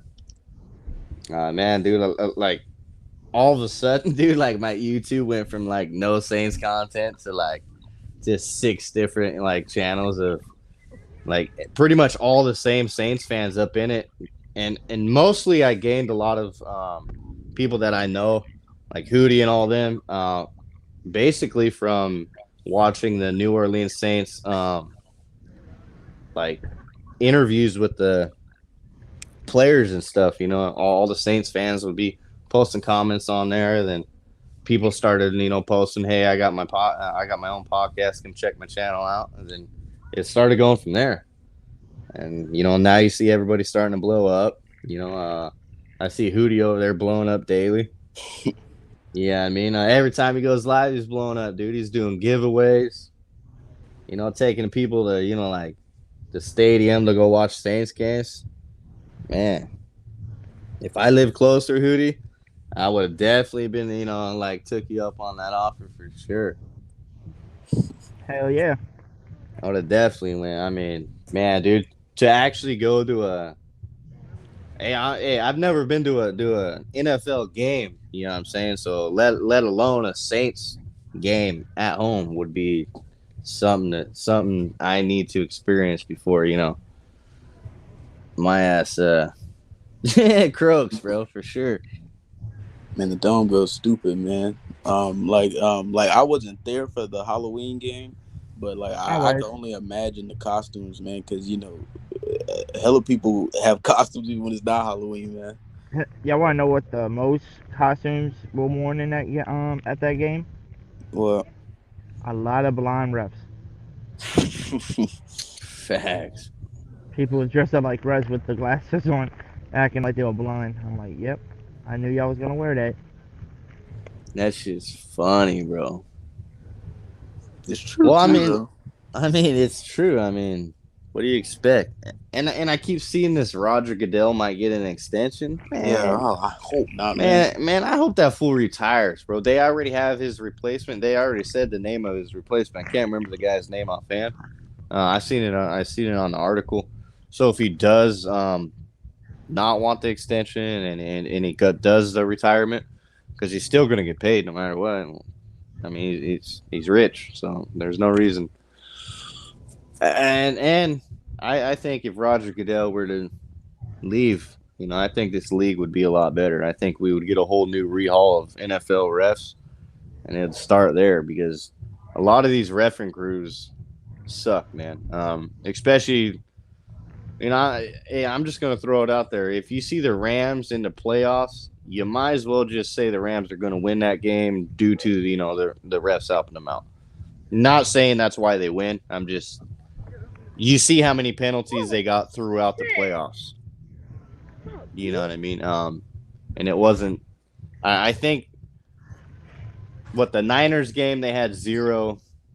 They threw one, but they picked it up versus the Rams. They would have won that game anyways. So that doesn't matter. But it just goes to show you how the refs don't like to throw flags versus the Rams. I mean, we've seen it in 2018, and it's continued to trend that way still this year as well. Yeah, man. It's crazy, man. I remember on my channel, I forgot what video. There was one video I was reading, one article, man. It was like the Saints, like these past couple years have been like bottom 5 in like penalties or something like that. Like they rarely call calls for us, man. So that's crazy. Right.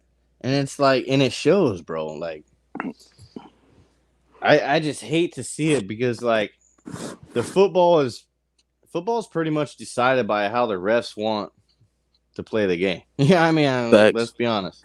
Yeah, I mean, like, yes, the players are playing the game, but the refs are deciding a lot of things. Even in the Super Bowl this year, we've seen a lot of things. Like we seen Jalen Ramsey holding a player, no call.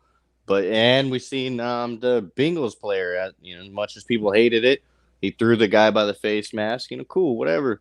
No flag. So those were two flags. They were letting them play some football. To me, yeah, that's great. But if you're gonna ref only on the fourth quarter, you know what I'm saying? Why didn't you ref the whole game? There was no penalties thrown. I think until the fourth quarter or late in the third, and then all of a sudden penalties started flying. And it goes to show you right there, bro, that the refs did decide a lot of that Super Bowl game. I'm not taking nothing from the Rams win because they went out and they got the win. Yep. At the end of the day, but I believe the referees were still a lot to do with not only their win, but a lot of their success throughout the playoffs this year. I could be wrong, but that's just the way I see it, man. I get worried every time I see the Rams in the playoffs since 2000. Since 2018. I don't care about that team. I hate that team, and yeah, dude. Like I just have a bad feeling every time they're in the playoffs, bro. It's like, man, here we go. And I even, like my girl's a Niners fan, and I even told her like before that game because the Niners were like 6 games, bro. They smashed the Rams, dude. They won them six games in a row or something like that. And their last game together, there was a couple big play. Oh yeah, the play that basically scored them the touchdown, the Rams touchdown, their second touchdown, I believe it was. Anyways, it was like, I think going into the halftime, maybe. No, was it going into halftime or was it going into the fourth quarter? I can't remember. Anyways, the time was ticking down. In every play, bro, I counted it through their touchdown drive, and the announcers even said something, bro. Troy Aikman was like, man, that's he even said that's the third time I've counted this drive that they ran out of time and then hiked the ball and then didn't get called for delay a game, and to me, those are huge. Those are huge, dude. That was a huge touchdown game winning. It wasn't game winning, but it was a huge touchdown drive that could have been stopped the first time at the 20-yard line, but they didn't. The refs let them play it out, and then the Niners got the ball, delay a game, which didn't make sense to me because, like I said, the Rams had 0 penalties that game, and the Niners had like 5 or 6. So I just hate seeing it, bro. Like I would love Roger Goodell to retire and get out of office, and we get somebody else up there that wants to change the narrative of these refs, and that would be starting with a whole new overhaul. Um, maybe keep some of them, that actually play it fair. Hey, just like Troy Aikman and Joe Buck, I believe they should retire and give it Them to dudes Eli. trash. They're trash, and I believe they should give it to Eli and Peyton Manning. Those guys are funny. They make it more entertaining. They bring special guests on. Why they're playing football. I think it's cool. I rather see Eli and Peyton Manning than Joe Buck and Troy Aikman because I believe Peyton Manning and Eli Manning aren't going to be so biased. You know what I mean? Mm-hmm. And and that's what we need as football fans. Yeah, bro. As far as that Goodell stuff, man, like I don't know how true this is, but I heard someone say that he told Sean Payton, as long as I'm in office, you're never winning another Super Bowl. I don't know how true that is, but I mean, Hey, you are absolutely right, bro. he said that for real. 100% right after. I believe if you look back at where did he say that? I think he said that in an interview. He was that mad. Roger Goodell did say that.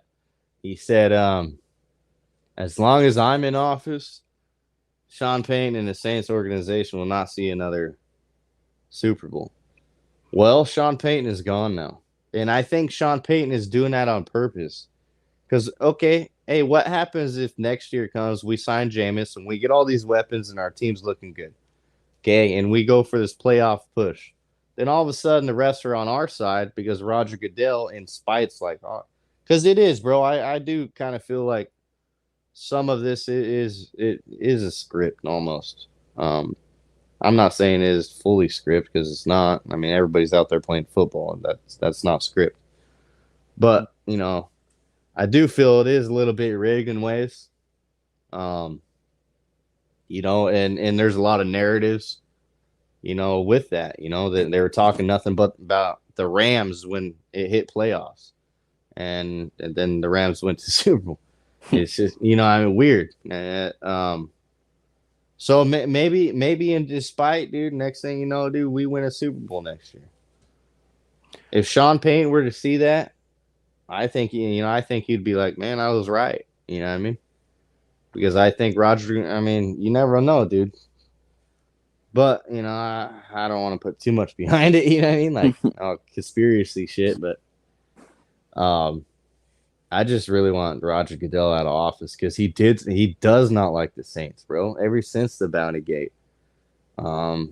He doesn't like a lot of teams. He doesn't like the Cowboys. You see him finding Alvin Kamara for stupid shit. His fucking cleats, bro. Come on. It was You know what I Christmas mean? Day, Like, man. Come on. right on Christmas Day, like, dude, you're a fucking Grinch, bro.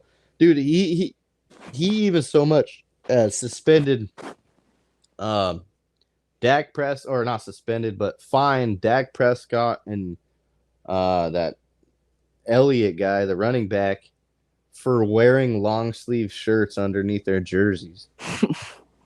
What the fuck? You know what I'm Yeah, that's saying? wild. Like, that's wild, bro. And they were white. They were white long sleeves. So basically, they weren't. He wasn't. You could wear sleeves, but not a sleeve shirt. That makes no fucking sense. Yeah, it makes no damn sense, bro. You can. So, they got fined. Literally, you go look it up. It's like I think 7,000 for that. For wearing a long sleeve shirt. Like, come on, dude. Who's in charge of that?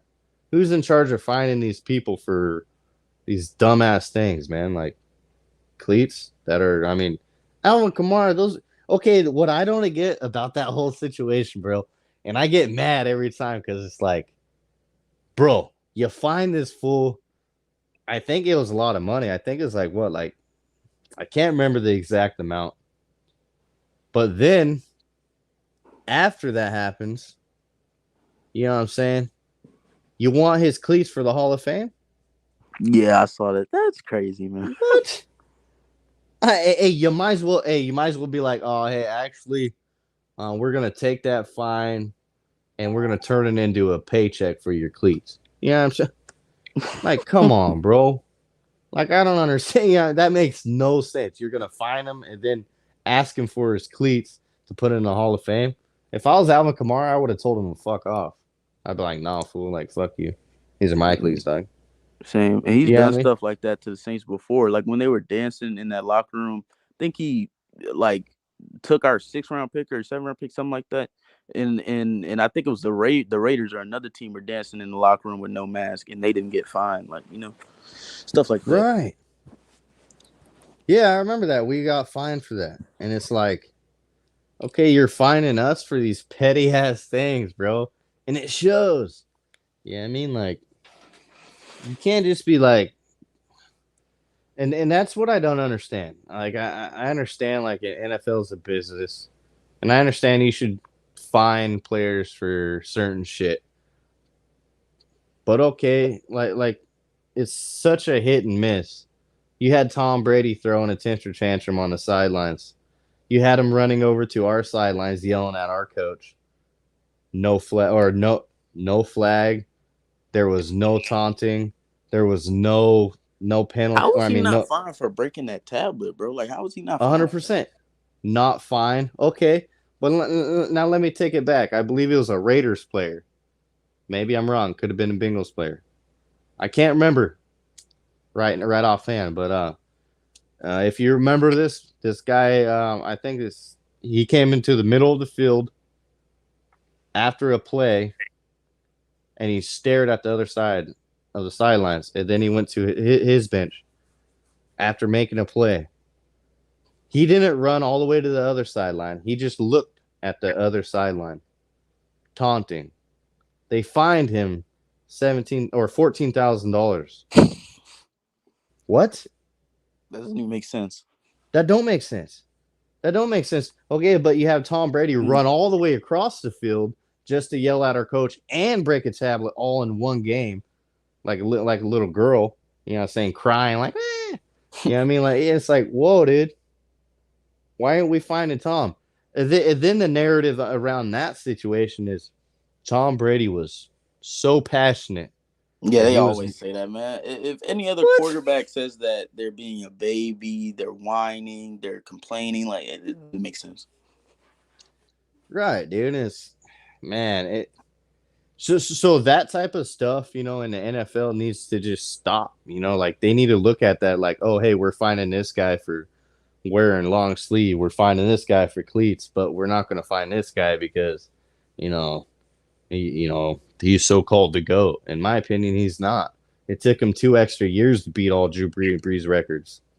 And he still doesn't have all Drew Brees records. So, in my opinion, well, Brady, you're not the best. You just been blessed with the opportunities around you to succeed. You had Bill Facts. Belichick. You had Bill Belichick. You had players around you. If you look at this statistic, Tom Brady in the NFL has been sacked like 400 times in 22 years. Joe Brady has been sacked over 107 times in 2 years. And he What didn't does even that? play his whole first year. And he didn't even play his whole first year. So what does that tell you?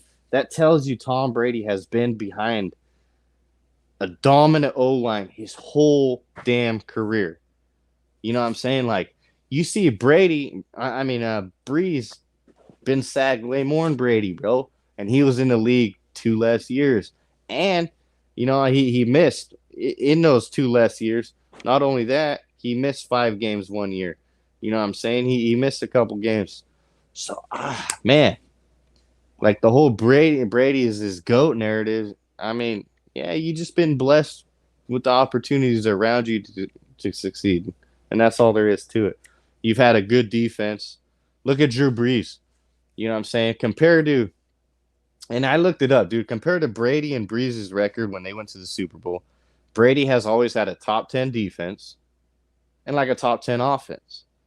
Okay, well, Drew Brees had a top 10, or was it? Yeah, top 10 offense, but not a top 10 defense. Our defense was But ranked they like said Bounty Gate was so bad though. right. Crazy. Exactly. Our defense was ranked 27th out of 32 teams. Nowhere near the top 10. We're closer to 32 than we were to top 10. So, in my opinion, if you give Brady that same type of defense and expect him to throw and win games, he wouldn't have that winning record. If he didn't have that O line, you know, as a Patriot, he wouldn't have had that success. Look, they drafted Randy Moss. You know what I'm saying? Like, they drafted all these players to play with Tom Brady so he could succeed. Bill Belichick was no dummy when it came to that situation, bro. If Breeze were to have opportunities like that when he came to New Orleans, if we were to have that top 10 defense, top 10 offense every year, of course, and a crappier division like it was for years over there before Josh Allen and all those guys started taking the lead by surprise. Like, you didn't, you know what I'm saying? Like, Brady had it so easy, and people just don't see that. They just see, oh, he's a GOAT. No, he's, Because they don't in look my at opinion, context, man. They listen right. to them national media dudes, man. In my opinion, don't get me wrong. Don't get me wrong. He is one of the most Oh yeah, smartest IQ when it comes to a quarterback. Because, I mean, man, he played 22 years in the league. That's a long time. Yep. So he's seen pretty much everything a defense can throw at you. And that comes with experience. I can't take that from him. I can't take that when he's behind a good O-line. He's going to carve your defense up no matter what because he's seen pretty much everything. He's played with Ray Lewis coming at him, Aaron Donald coming at him. He's played with all these big-name guys. So to me, I keep seeing him going to the Niners. And I keep seeing that being a narrative. he retired. Right, and I keep seeing they retired, but this narrative of him coming back, talking about going to the Niners, something to do with his agent or something. I don't know, but let's see something. Derek's back up in here. But hey, dude, that would be another spot where he can go behind a solid O line. They got weapons. They got a top 5 defense. That's another situation like where he walked into it. In Bucks.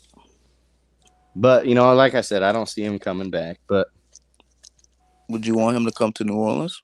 He wanted to come here before. No. No. Hey, and this is why. That's a question. Right, and this is why. The only reason I wouldn't want Tom Brady to come to New Orleans would be this. Once he came here, the whole New Orleans Saints organization and culture, it wouldn't be the culture. It would be the Brady show. It would be all about Brady. You see it everywhere. That's true. You know what I'm saying? He went to the Buccaneers and, it's Tampa Bay. I couldn't imagine what he would try to say over here. He would come to the Saints and it would be all about all the credit. If he would we take did all make it the to the damn Super credit. Bowl, he would take the credit. Exactly. We got to be And the careful media would talking give him all about the credit. Tom Brady because Masked Up Jr. back there with that Brady jersey on might jump on us. He might get mad. Right. Well, I am using Drew Brees in Madden 13 right now, so you better calm it down. Okay. I'm sorry. I am up 44-17. I apologize. That's good though, man. Like, right. That's good. Yeah, we don't need no Tom Brady, man. No, bro. And hey, I keep seeing the narrative, so it's funny because my girl's a Niners fan, and I seen a picture of like Tom Brady in a Niners gear, bro. And all these news media right now, that's the whole narrative, bro. Like, it's all over Twitter right now. So like, I sent the picture to my girlfriend. I'm like, hey, I told her, I was like, I can't lie. I mean, Jimmy G is the reason why you guys lost. I mean, this would be an ideal situation for Tom Brady. And she's like, I don't want him. She's all mad. She's like, I don't want him. I don't want the Brady show. I'm like, man, you are pretty smart, damn. You already know. Because it would be. No matter where Brady goes, it'll be the Brady show. It's all about Brady. No matter. And if you look at the San Francisco defense, they're pretty dominant, bro. I mean, they almost made it to the Super Bowl. You know what I mean? If it wasn't for Jimmy G. Right. Let's be honest. If it wasn't for Jimmy G in that last 2 minutes, he could have went down. They could have won that game. Yeah. But he didn't. And he failed to do that. So that's why I say, like Tom Brady would succeed over there. And it would suck to see that. I would hate it, bro. Let's be honest. I would hate. He has Debo Samuel, George Kittle, Brandon Ayuk. I mean, he would succeed. Trent Williams guarding for him. They have a defense that's top 5. I mean, that's an ideal situation for Brady because I guess that was a dream of his or something. I don't know, dude. Yeah, But Niner fan growing up. right, he was a Niner fan growing up. But that's the same narrative with Aaron Rodgers. Aaron Rodgers' hometown is San Francisco. So any one of those guys go there. It's to me that's pretty much like what the Rams did this year. Hey, bro, I'm not even gonna lie. If the Niners sign one of those 2 quarterbacks, I'm gonna be like, fuck. Next season is gonna be rough. But I don't see that happening. I really hope that don't happen because you already know what's gonna happen, guys. If that happens, instead of talking about the Niners' amazing weapons, like Debo and George Kittle, they're gonna be talking about Brady. Brady. Instead of talking about Nick Bosa, they're gonna talk about Brady. You know what I'm saying? Yeah, I'm glad you mentioned Kittles. Man, I was so disappointed in Troutman. I had high hopes for that kid, man. I thought he was going to come here and be a dominant tight end. And I hope it's the fact that he just needs to develop. I hope he's not just a bust. But, man, I just, you couldn't tell me last year that that guy wasn't going to come in and just dominate at the tight end position. I mean, he did when Nick Van Nett was there. Like my thing is like when Nick Van Nett came back for that one game against the Eagles, that was Adam Trautman's best game as a Saint so far, and that's not a coincidence. I feel like people were so hard on him to begin the season, probably because of like what you said, the expectations were very high, man. And people on my channel, some people get on me for not wanting a big name tight end or whatever, but I feel like with Nick Van Nett healthy, Adam Trautman was really really good. So I And feel they are really good friends. yeah. So Mm-hmm. they work together on the all season. Maybe look, I'm not out on him yet. I still have hope that he's gonna, he's gonna come in and shine in the new season. And like you said, maybe with Nick Van Nett being healthy, then it'll make a big difference in his game. Right, I Yeah, I agree. think it will too. I mean, you got to think with Juwan Johnson, he just moved into the tight end role this year. I think Nick Van Nett came into the year after his injury. He wasn't. He didn't have a full year under him. He came into a shitty O line. Our O line was depleted with injury. So when I'm evaluating the tight ends this year, people are going to be like really harsh on them. But we do got to think they did go through a lot of quarterbacks before it was initially Taysom Hill at the end. And that plays a huge role to their success as well. So I think Nick Van Nett, I think Troutman and Juwan Johnson will thrive a lot more come this season with Jameis Winston being our quarterback.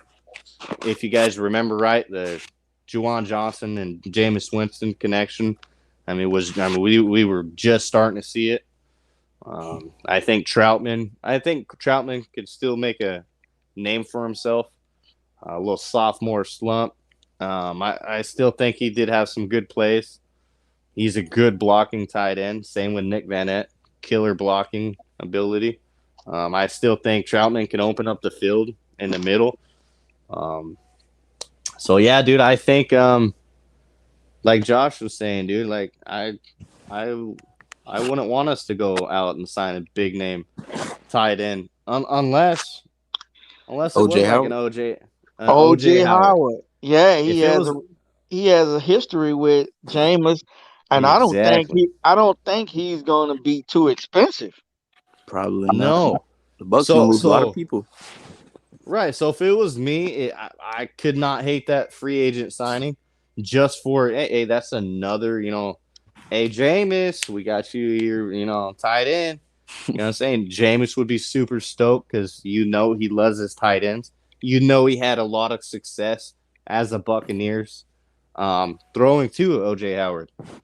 I think they would not miss a beat, and I think that would be a good signing. But if we don't sign any tight end, I wouldn't be mad either Same. I Yeah, just because think we I got I to look. agree. think the Saints should just sign like some low key guys, man. Like what they've been doing recently. Like for example, Facts. like when the Saints signed Demario Davis, people didn't expect him to be as good as he was. You know what I'm saying? Like the Saints, they've been known for making low key signings that turn out really really good. So Right. Yeah, that's true. I mean, I would like we were talking. I wouldn't mind if we picked up a wide receiver in free agency, but not like a huge name like a Allen Robinson. He's probably going to want money. A Chris Godwin. He looks like he wants to stay with the Buccaneers, and the Buccaneers are going to do whatever it takes to keep him. I still feel big names like that, like a Mike Williams from the Chargers. I still feel he's gonna, be too expensive. Right. yeah, I still think DJ Chark coming in as a I hope number so. two. Right, I think coming in as a number two guy, that dude has already been a number one, established in the league, 1,000 yards in the shitty organization as the Jaguars. That speaks volumes to me.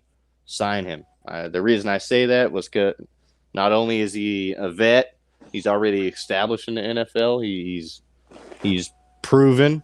If he's proven on the Jaguars, then to me, hey, bro, you're proven.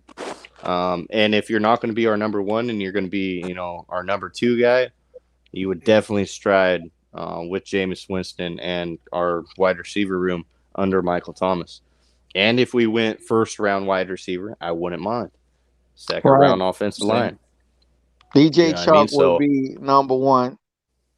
And right. even look, Will Fuller is out there. He would be cheap. I know he has an injury Okay. history, but he would be a great addition if we're not dependent on him as a one or a two.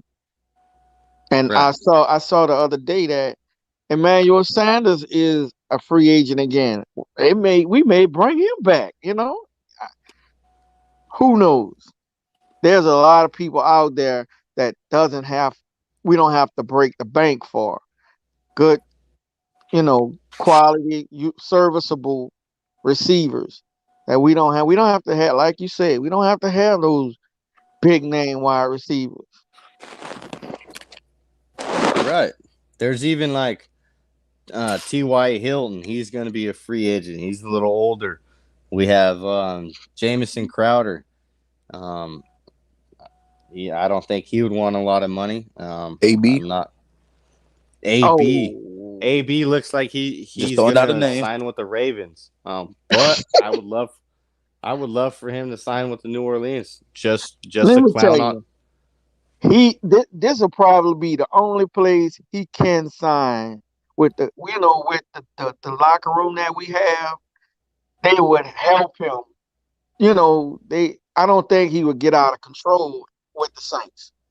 It's just No, me too neither. many. It's too many, veteran players that are used to, having control of the locker room and not letting them get out of control.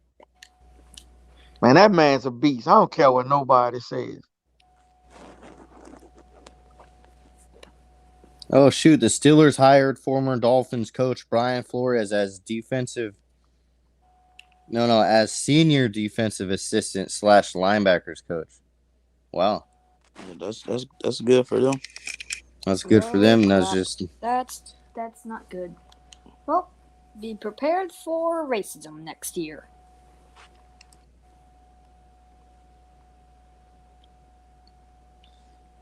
But yeah, there's a lot of wide receivers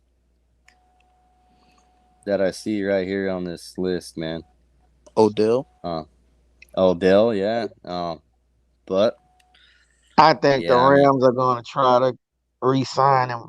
me Now, too. Odell said he really wanted to come to the Saints. It was close, but But he ain't want to play with Trevor Simeon. right, right. Yeah, I don't He know. said it was just bad timing. So I think we still have a 50-50 chance of getting, signing him since he got his ring. Yeah. Man, Juwan Johnson's going to be a free agent this year. What? Yep. I did not know I that. think he's a I think Wow. he's a restricted free agent though, so the Saints can match whatever thrown at him. Or I don't know if it's a restricted or the Okay. other one. I forgot. Right, right. I got a video on it. And the market value for DJ Chark, just I'm looking at it right here. It'd be 11 million. Over what? Not per And, year, right? and Not per year. market value would be on a 4-year deal. Average salary would be 11 million. His Mm. rank, his wide receiver rank is number 22. Current contract, is free agent, but his average salary ain't. Dude, I don't know where they're getting those numbers. His average salary is only 1,111,000. Well, that's his rookie deal though. Yeah, that's his rookie deal though, or rookie contract. I was thinking more like I 6, 7 a year. Yeah, same here. I don't see him getting 11. Yeah, Not at me all. either. Yep.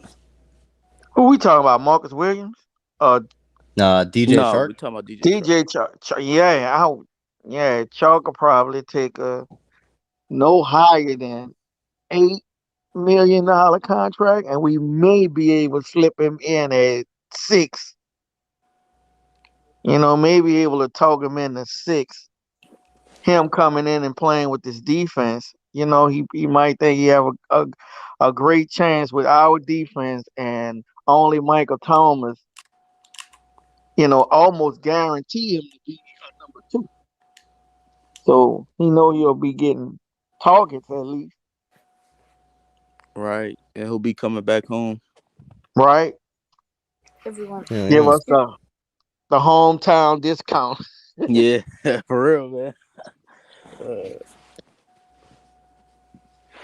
yeah, man, we could use a hometown discount on Marcus Williams.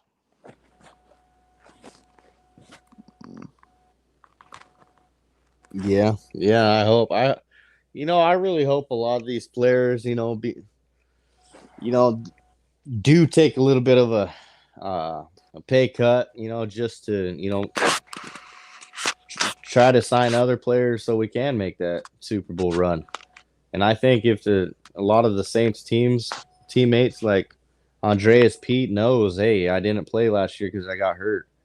He knows he's going to have to reconstruct his contract, and I think he'll do it, happy, because not only will he still be on our team, he's still got the next 4 years. Not only that, he's still getting paid. Yeah, you might take That's a W. a cut, but hey, what if he comes back and takes a good pay cut, and we get to sign a free agent, big name receiver because he did that. You never know. Or big name offensive line guys, because I've been looking at offensive line people that are going to be free agents this year, and there's actually a lot of them that I didn't expect that are going to be free agents this year. That are definitely something to look at. In my opinion, if I was the Saints, I'd try to hit up Nick Easton on a deal and make him a starter over Ruiz. I think he's a lot. Well, not only is he bigger than Ruiz, I think he has more experience, and he's played the guard position, unlike Ruiz, who's trying to play the guard position. So I, what do we do in that situation? Because he's so terrible. Do we try to put him in his position at center and take a chance on getting James killed for real, or what do we do? Or just shelf him until we develop him for another year. I'm not sure. I don't know what to do with him. I don't think you put him at center because the Saints already had that option and they opted not to. So if you put him at center now, you basically wasted a year of development. So I don't think you do that.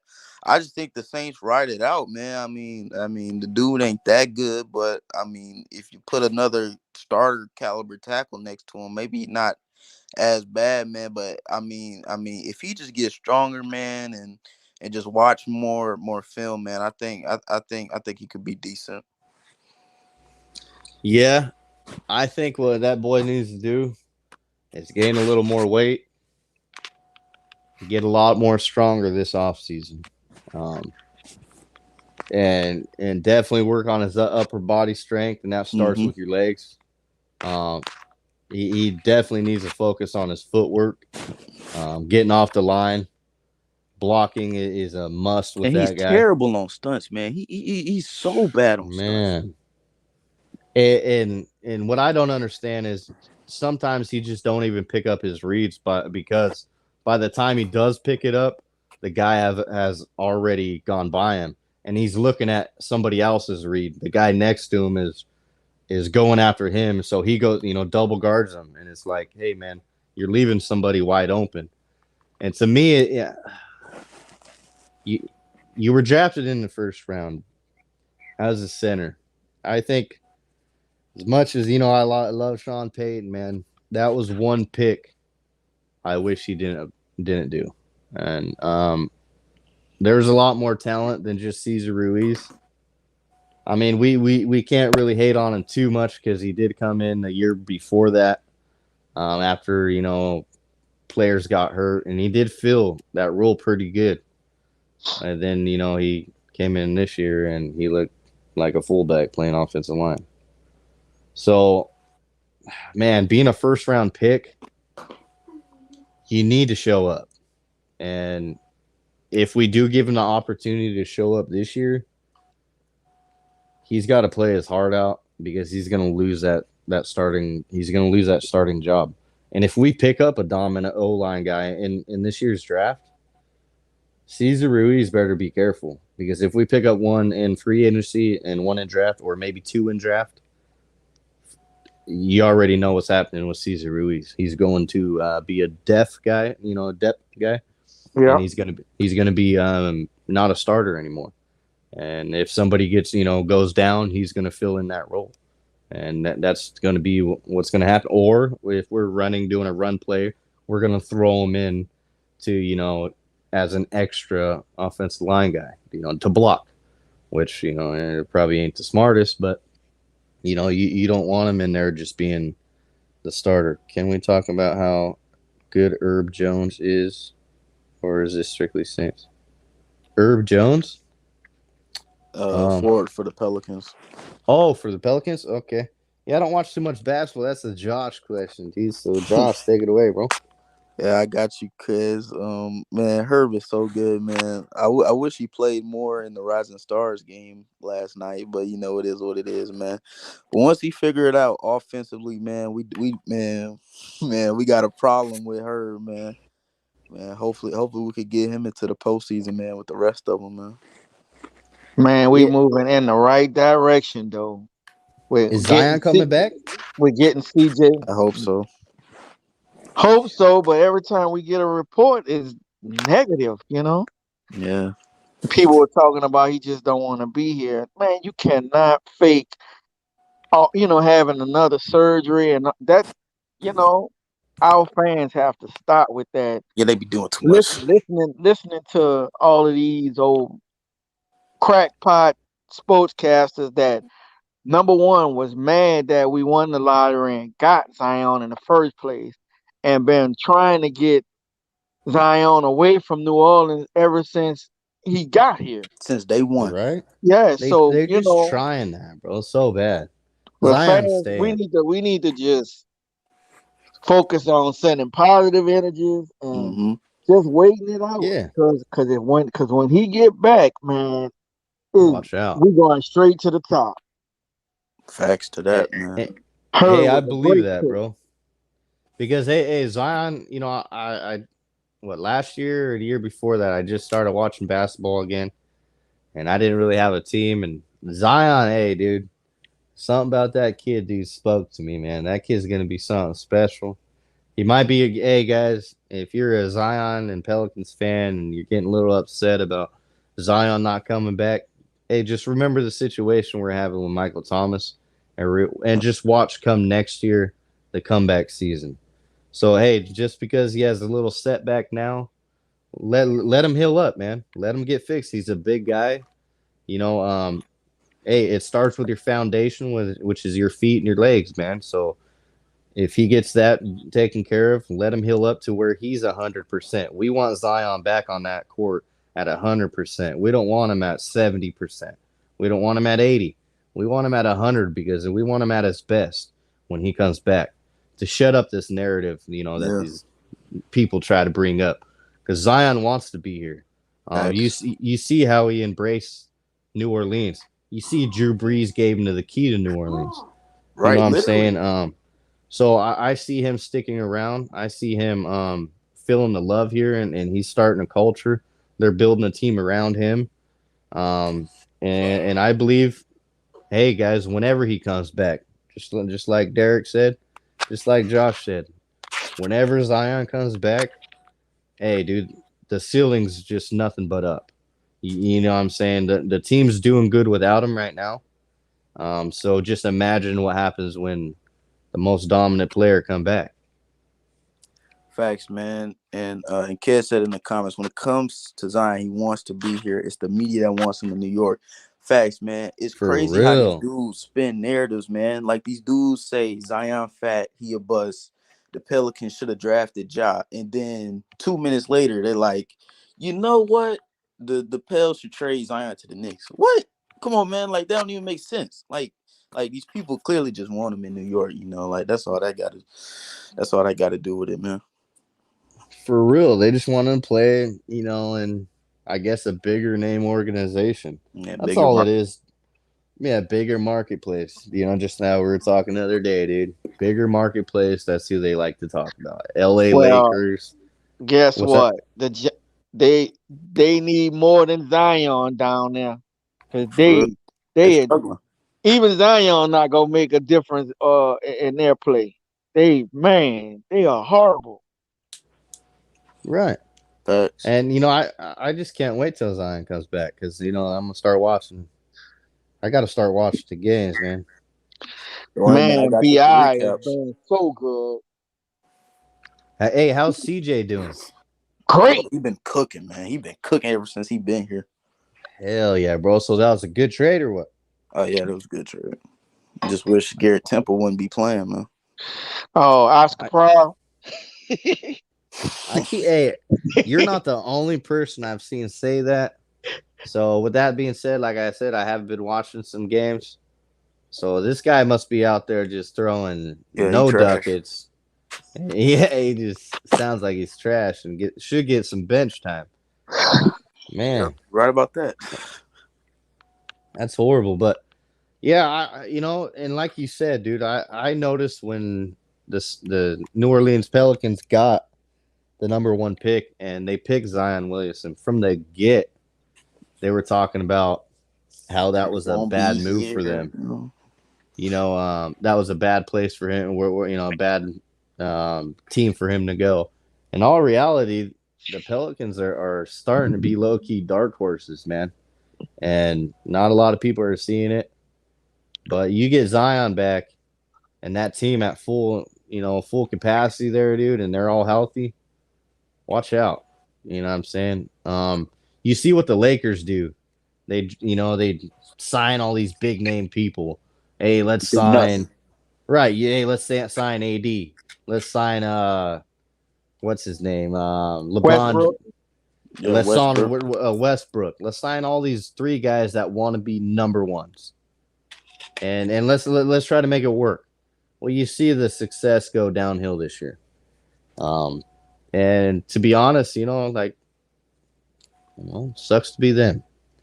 Um, Right. you have all that talent. Could you imagine if we had some of those players on our team? Like, hey, dude, AD was on our team. But of course, he left, and he still was good over here. I couldn't imagine AD and Zion together. Would have All been right. crazy. Honestly, been an But all yeah, star over Wiggins. Yeah, yeah. And Hey, to me, we don't Bi have is no stuff. selfish players. That's the best. And when I look at the Pelicans, you see that culture yep. spilling over into the basketball. Like from Hmm. the Saints, the culture that they have, everybody no selfish players, everybody really tight. Because even when we traded away Hartnell and They showed up to the game. them guys showed up to the game wearing BI jersey. And after the game, how the team and Coach Green went over there by him and they was all hugging and man, that's that's why people want to come and play for the Pelicans now. That's why people want to come and play and talk about how good our culture is. Is because we don't have all of them superstars and want to be LeBron and all of that craziness here. They care about each other and they play for each other. Facts. Right, and AD lacks that, and that's why he's gone. And you see Zion, he has that. I think they all have like a brotherhood, kind of like our Saints team. They're starting to build at it, with the Pelicans as well, and it's good to see. It's good to see, players, like I said, Bi and all them get along, and they go trade for CJ, and he just automatically plugs in. Um, to me, that speaks volumes because I mean, think about it, dude. Like, if we did have a big name guy like Westbrook, bro, a big name guy like that, yeah, he's really good. But is he a teammate? You know what I'm saying?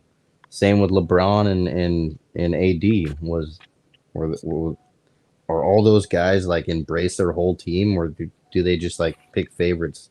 You know what I mean? Like, oh, I'm buddies with this guy, like kind of like LeBron. He's best friends with AD or whatever. You know what I'm saying?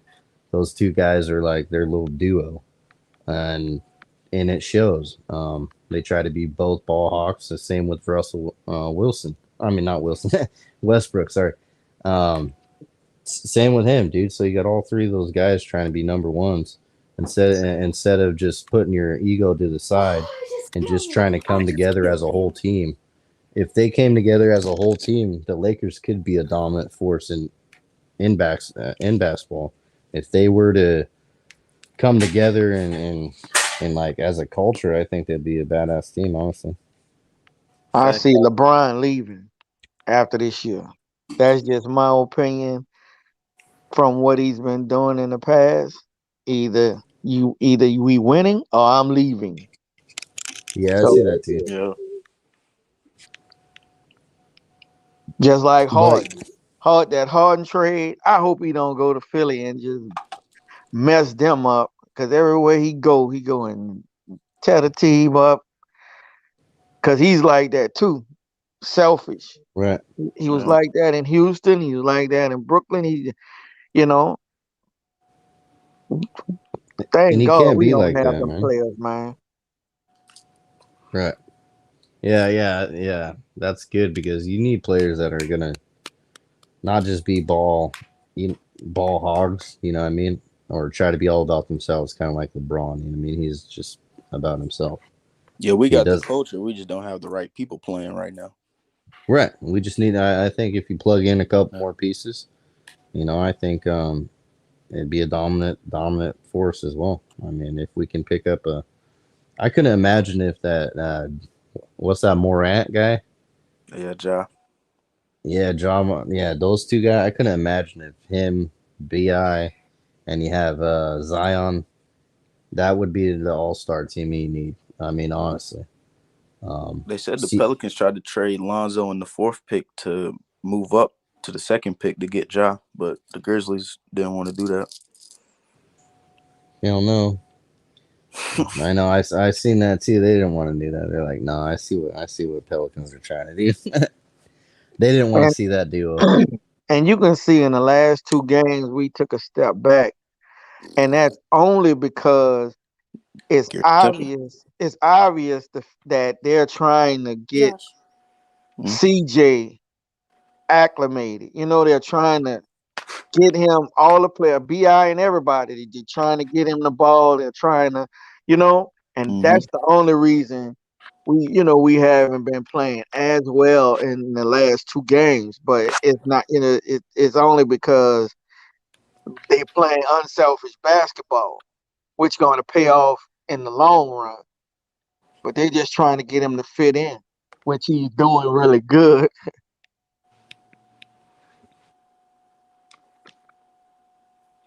Yeah. I definitely think CJ has been really, really good since he's been there. I just think the main problem has been like Bi doesn't know how to play with him yet, and I feel like that's just gonna take time because Bi over these past couple games, aside from the Raptors game, and even in the Raptors game, he didn't really score much, but he just hasn't been that normal Bi. I think that's been the main difference. Besides the fact that the bench rotations messed up, clearly. Right. Green to get it together. Yeah. He's smart coach. Yeah, I agree, man. He said after the last game pressure, man, some dude asked him about them Garrett Temple minutes. He was like, we gonna see. So hopefully that means a change. Me personally, I want to see Trey Murphy. That's just me, but I want to see Jose play more. yeah, I like that kid. yeah. Yeah, dude. So what? What are the chances then? Making a run at this year. We're the 12th seed right now, but we tied with the Spurs. We got the same record, so basically the 11th seed. So as long as Portland lose, then I mean we got the 10th seed locked up. The Lakers don't have AD no more, so they might slip. So I think we can make it. We just got to do us. Man, I think he's gonna be out 4 to 6 games. Yeah, Who's that? AD, AD. he messed up his ankle, Yeah, that was bad. but it's I That's think they found out it's just a really bad sprain. There was no bone. He didn't break a bone in that foot, so it's gonna be uh 4 to 6 weeks. But by that time, they gonna be lost half of them games. So I think we looking pretty good. Yeah, that's good. I'm glad to hear that because, and I'm excited to see when what's his name comes back, Zion. Damn.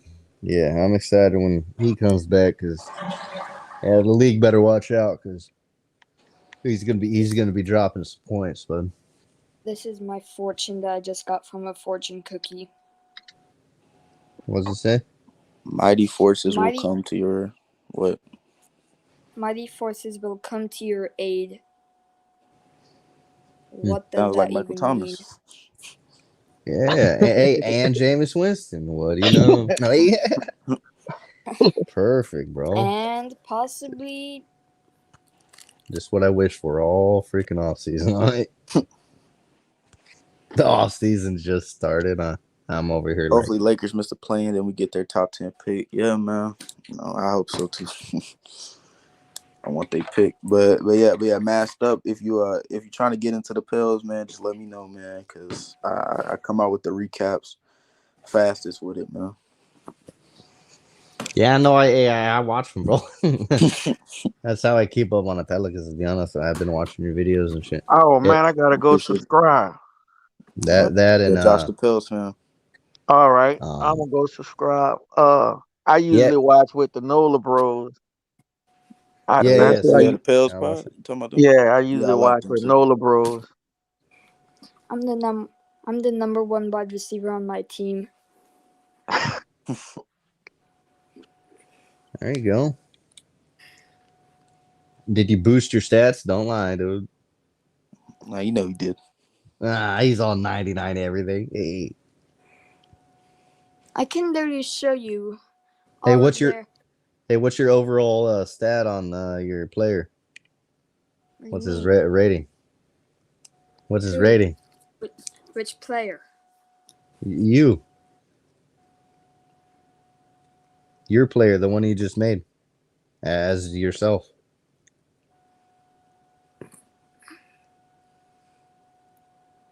Overall of 99. Checks out, bro. 50. 50. It's gonna be a AKA long Tom off season. Brady's. AKA Tom Hey. Brady's speed. AKA Tom Brady's speed in Madden 2000.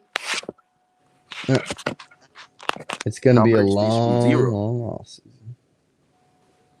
It's for sure going to be a long off season, bro. Like, I just can't wait to hear the news the Saints signed Jameis Winston or re-signing Jameis Winston. Oh, and I'm also the backup quarterback on my team. Because Nice. Dang, dude. I injured people. Next Taysom Hill. But Yeah. but getting back to Jameis, what do you like? Oh, did I mention that I'm what do y'all also the think what third deal he string gets? running back? Okay, you just lying now. You can't play all them positions. Huh. Bro, I'm the backup quarterback, the third string running back, and the starting receiver. I cannot do all that at once. All right, man. I'm not All right, man. Taysom You Hill, don't gotta okay? lie, man. But yo, what's good, Slim South? But I masked up. What technically am like how Taysom many Hill. years do you think Jameis gets? Like, do you think it's another 1 year? Do you think it's a 3 year? Like, what do you think? I think hey, if we're gonna sign Jameis Winston, I believe it's gonna be a couple years or more. And the reason I say that is because it'll not only make him happy, it'll establish him as our quarterback for the next couple of years. Yep. And I don't think he has to prove anything. I think Da and Pete Carmichael are going to get together, and I think they're going to talk. And I think Pete Carmichael is going to want Jameis Winston because he's seen his potential. And I think he's going to say, hey, I want to retain this guy if I'm going to be offensive coordinator for, the next couple of years. I definitely want this guy under my offense for the next couple of years for sure. And I think we see maybe a 4-year deal. Ooh, I would love that. I'm not going to lie. I would love that as well. Not only does that make Jameis super happy, that makes our team know, hey, we have a quarterback for the next 4 years. Right. And I think with that, you can really work his contract around to where, you're not really paying him a buttload this year, and maybe, you pay him more next year. And that could help us in the long run, honestly. Mickey Loomis in numbers. I can't crunch down the numbers like that. So, Cap wizard. but right, he's a cap wizard. So, with that being said, I could see him. You never know. You could see him signing him for a long-term deal. 4 years is long-term, in my opinion, because that's 4 years in the league that you're guaranteed a job. 5 years is I mean, hey, you're guaranteed to be on that team for the next 5 years.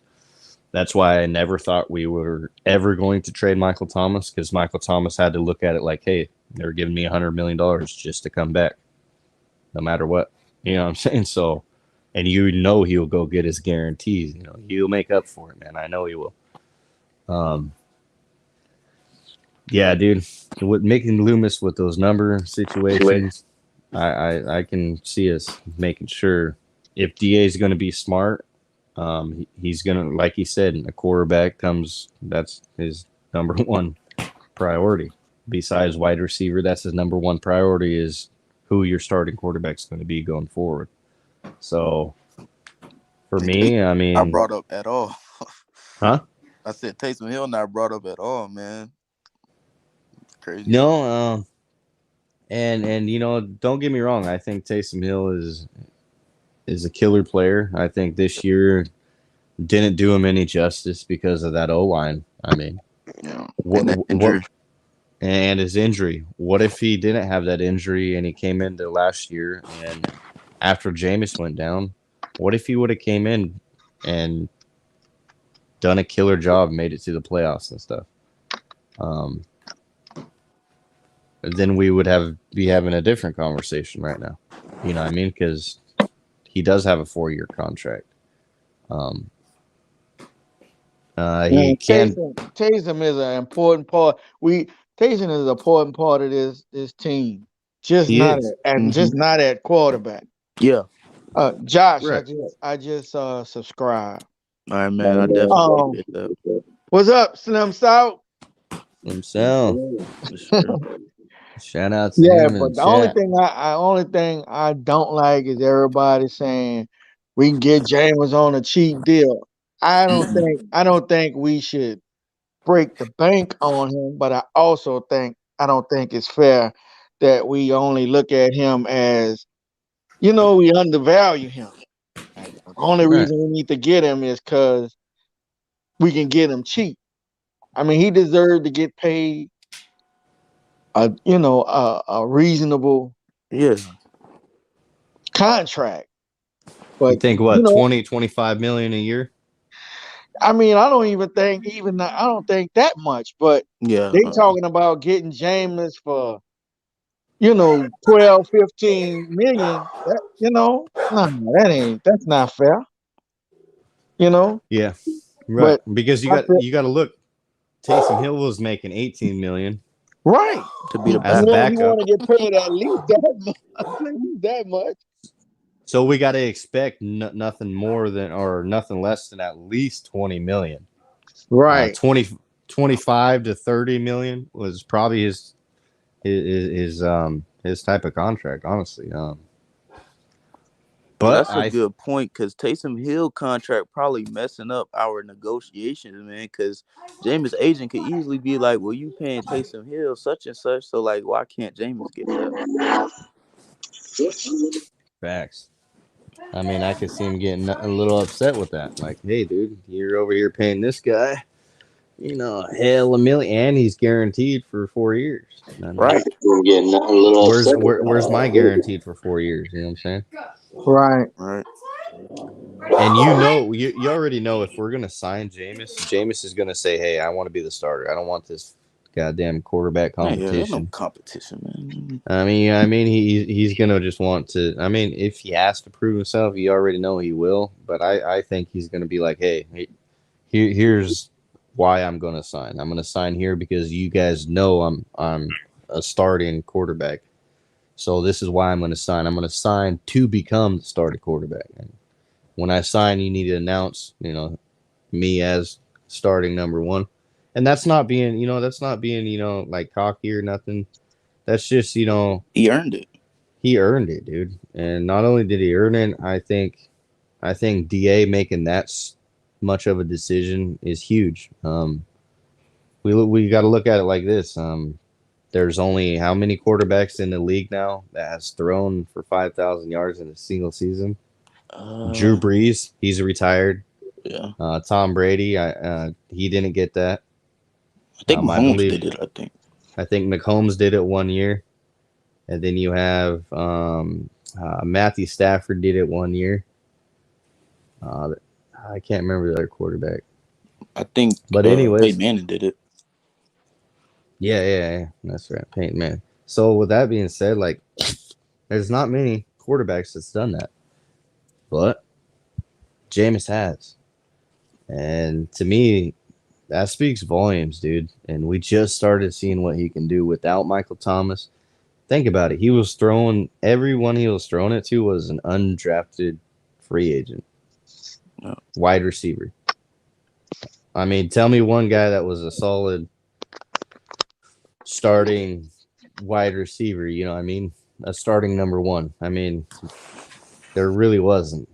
Right. Yeah. Michael Thomas, he hasn't even had the connection with, Like, as a Saints fan, I really want to see that because Wide I want receiver that on narrative. Traquan. Yeah, or Traquan. Like, I really want that narrative to go away about Michael Thomas being the slant boy because Winston's going to open it up with Michael Thomas. And we know as Saints fans, Michael Thomas can run down that field just like the best of them, and it starts at the line. He can juke people out, and I mean, he's got great running. His route running is just something to watch, and we're going to see that next year. and he's looking like DK Metcalf. So I mean, man, wait, are you guys sure you're not overlooking the downsides of Winston? Yeah, I saw that There's coming. a reason he's not on Tampa. Okay, I'm gonna say this. With that comment, I'm gonna say this. Yeah, there is a reason he's not with Tampa, and that's because they gave up on him. They gave up on him after that. You can say that 5,000-yard season where he threw 30 interceptions. But all right, well let's break down into it, guys. Their offensive line was not as dominant as they were when Brady was there. No run game. There was no run game. Brady came in, guys. You gotta look at it like this. Brady came in, and he brought Kronk. He brought Leonard Fournette. And they He drafted. they drafted Tristan Wirfs was the number one dude as a rookie. So for me, Jameis did not have that structured O-line. He didn't have those weapons like Gronk. He had O.J. Howard, yes. He had Godwin, and he had the weapons on that team. He just didn't have the structured O-line like Brady did. Okay, with And a that being horrible coach. right, Yeah. That with that, Brady changed that offense. right, Brady changed that offense. And with that being said, let's take a deeper dive into the defense. The defense was ranked like 27th or 28th when Jameis was their quarterback. That defense was not as dominant. Devin White was not that linebacker he is They drafted Winfield. today. You know what I'm saying? They drafted Winfield Jr. They got these key pieces so that Bucks team is a totally different team compared to when Jameis is on there. You give Jameis that same O-line that Brady had, he's going to stride. Think about it, dude. Bruce Arians is making him throw 50 times. We're more conservative. And he was blind. Perfect right. fact, bro. He was blind. Perfect fact. He was legally blind. He could not see a street sign or the speed. It says speed 30 miles an hour. He couldn't see speed. Man, what's that say up there? You know what I'm saying? He doesn't know. He was And blind. let's just be honest. Most of Jameis' interceptions came in the fourth quarter when he was trying to put the team on his shoulders, and he was taking more risks trying to stay in the game. It wasn't like he was just throwing interceptions just to be throwing them. He was dealing with the Mr. Coach, no risk it, no biscuit, trying to please him. Also, they found themselves 21, 27 points down in the fourth quarter, and he was just trying to will a win. That's what he was doing. That's where all of that came from. And, some people just won't let him live it down. They don't look at the whole picture. They can't see the forest for the trees. This guy, just needed to be in a better situation. He did the best that he could with the weapons and what he had to deal with, Right.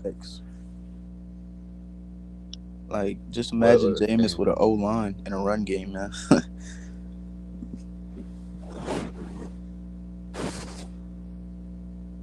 Well, I like to see all of these videos you've been putting up, Josh, with him and his recovery, man. This guy really he looking good, man.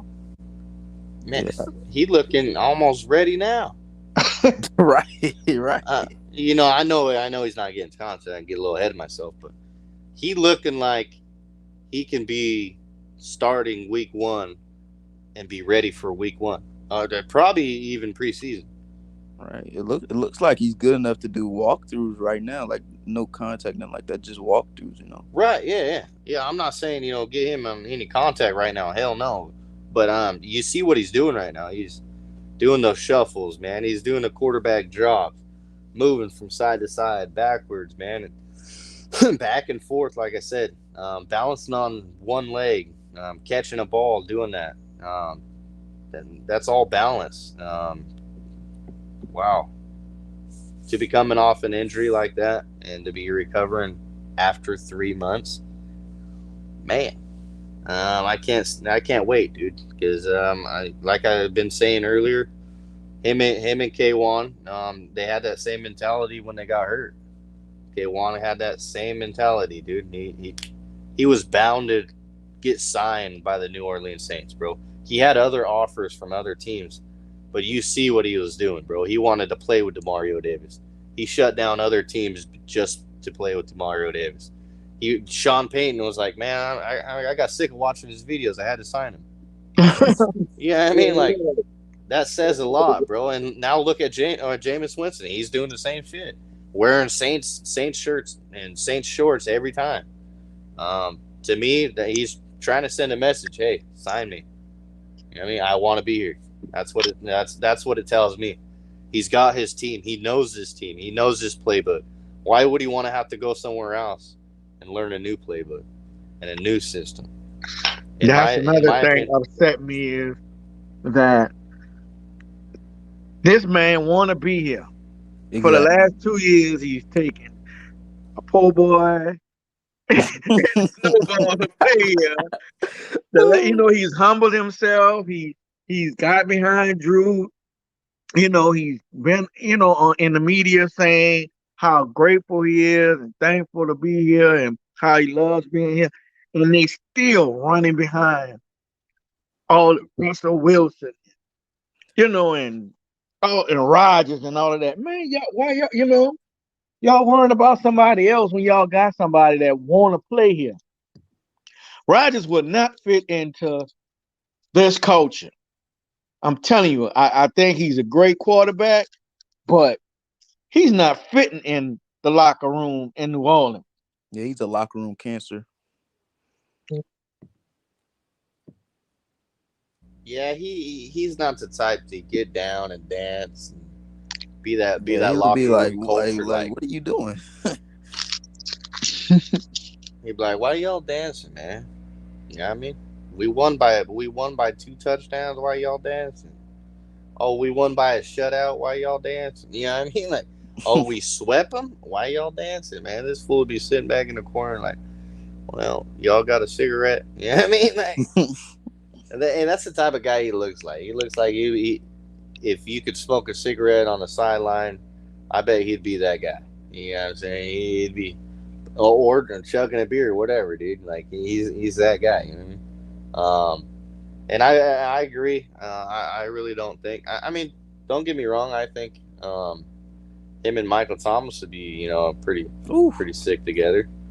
But like you said, he's a little bit of a cancer. I don't think he'd fit in the culture. Um, yeah, yeah. I want somebody that's already established, like Winston. Man, if we can't get Winston, dude, I'm not gonna lie. I'm gonna be very disappointed. And But did if you he see goes Dada elsewhere, comments? He's saying the Buck people want Jameis back. I keep hearing that, bro. He said some Bucks podcaster said that they hope they get Jameis back. Oh yeah, because they know, bro. Like as much. Oh, but as soon as he's on our team, they talk all that crap. You know what I'm saying? Like, Yeah, crazy. oh, he sucks. He sucks. That's why we let go of him. But yet, the moment Tom Brady retires, the first thing we see is all these Buck fans like, Right. oh shoot, dude, I want to sign him. We got to sign Jameis back. Why? Y'all gave up on him, man. You know what I mean? Y'all gave up on him like Bruce Arians did, except for you guys were fans. Yeah, I mean that's the only difference. They were fans and they gave up on Jameis. Us as Saints fans, he came to New Orleans. In my opinion, he came in and he kind of won the hearts of a lot of fans and the city. I really think he came in and look what he's doing. He was doing like charity and donation Mm. drives and stuff like that. Like on his spare time, like in New Orleans. Like, come on, man! Like this guy wants to be here, dude. Like DA's got to look at that and he better sign him, bro. Like us as Saints fans are probably going to riot if he doesn't. Um, so DA better, start pulling the right strings and start making the right calls. Because I still think no matter if somebody else, like let's just say the Jaguars. I know that's far stretched because they got Trevor Lawrence. Yeah, they got T-Law. Right. But I'm just saying, let's just say because they got the most cap space, or even the Broncos. Let's just say the Broncos are saying, "Hey, we want James." Right. It ain't gonna happen, but let's just say one of these teams with a lot of cap space offers Jameson a ridiculous amount of money just to be their starting quarterback. You think he's gonna turn it down? Personally, a shitty organization like the Jags or who else? Come on, dude, help me out here. Jets, Giants. Jets, there we go. Giants. Let's just say one of those teams called him up, and he looked at those opportunities. The Giants, yeah, they might have some pieces, cool, whatever. Saquon Barkley's on the way out the door. So to me, the Giants are kind of gonna fade downhill. Um, so that's out. Yeah, I mean, but hey, what if they offered him 45 million? Okay, 2 year deal, 45 million guaranteed. You think this dude is gonna take it? And then the Saints were offering him, like let's just say a 2 year deal, less money. Let's just say we're only offering him 25 a year. You know what I'm saying? Like, not all of it guaranteed. If Jameis turns the other one down to stay with New Orleans, it shows how much he wants to be here. You know what I mean? He And I did. think He he's. did that. My bad, not to cut you off, but he did that No, this you're good. offseason. He said another team offered him more money, but he wanted to resign with New Orleans. But continue. Right? No, that's exactly what I was getting at, dude. Like, he's already done that, and people are like, "Oh, he's not going to do it again." Well, I think he's just going to re-sign, bro, and I think he could turn down other offers just because he wants to be here, like he said, for sure. Yeah, man. Dada said Bucks don't want to face Jameis being with a better organization Facts. and beat them for the next 8 to 10 years. Bucks will never get over that. Yeah. Facts. Uh, Facts, But the Dada. Bucks gave up on him, bro. yeah. That's their problem. He's got resentment for that, I guarantee it. Yeah, definitely, man. Like they gave up on him for a 44-year-old quarterback for just 2 seasons. Like, man, crazy. And And did then for Brady what they wouldn't do for him. Right, exactly. Give him weapons, O lineman, run game, all that stuff. Come Right, on, right, man. that they're kid is tripping. the disrespect for that kid is ridiculous, man. Yeah, Yeah, I don't understand it, bro. I really don't. I mean, hey, us as Saints fans seeing, yes, he did, throw us the ball a lot on those interceptions, but he did make some huge ass plays as well. And us as Saints fans hated seeing it because I mean he would throw huge ass touchdowns on us.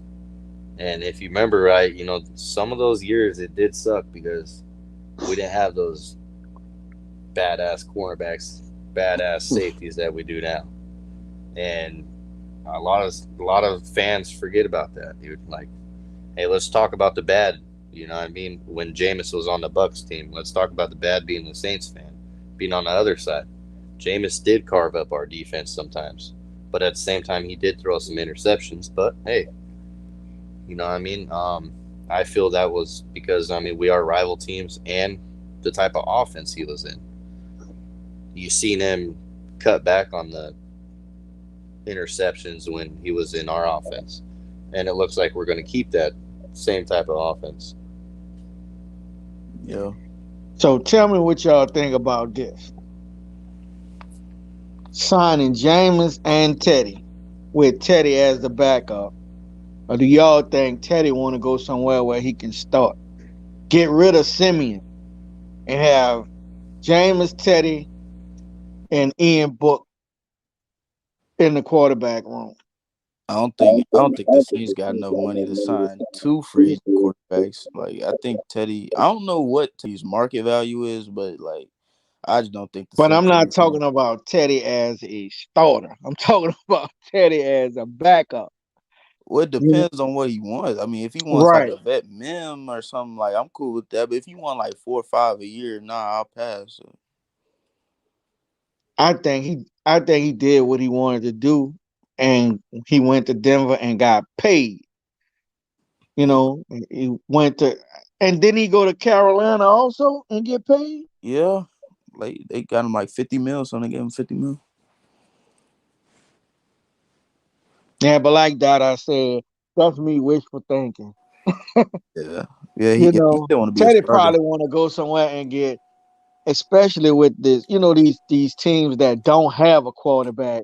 They're Yeah. gonna they're gonna pay for somebody like Teddy and somebody like Jameis. And we don't forgot about the Texans because Deshaun is not going back to them. Mm. And I don't know how much faith they have in their backup. He played pretty good, but I'm not sure.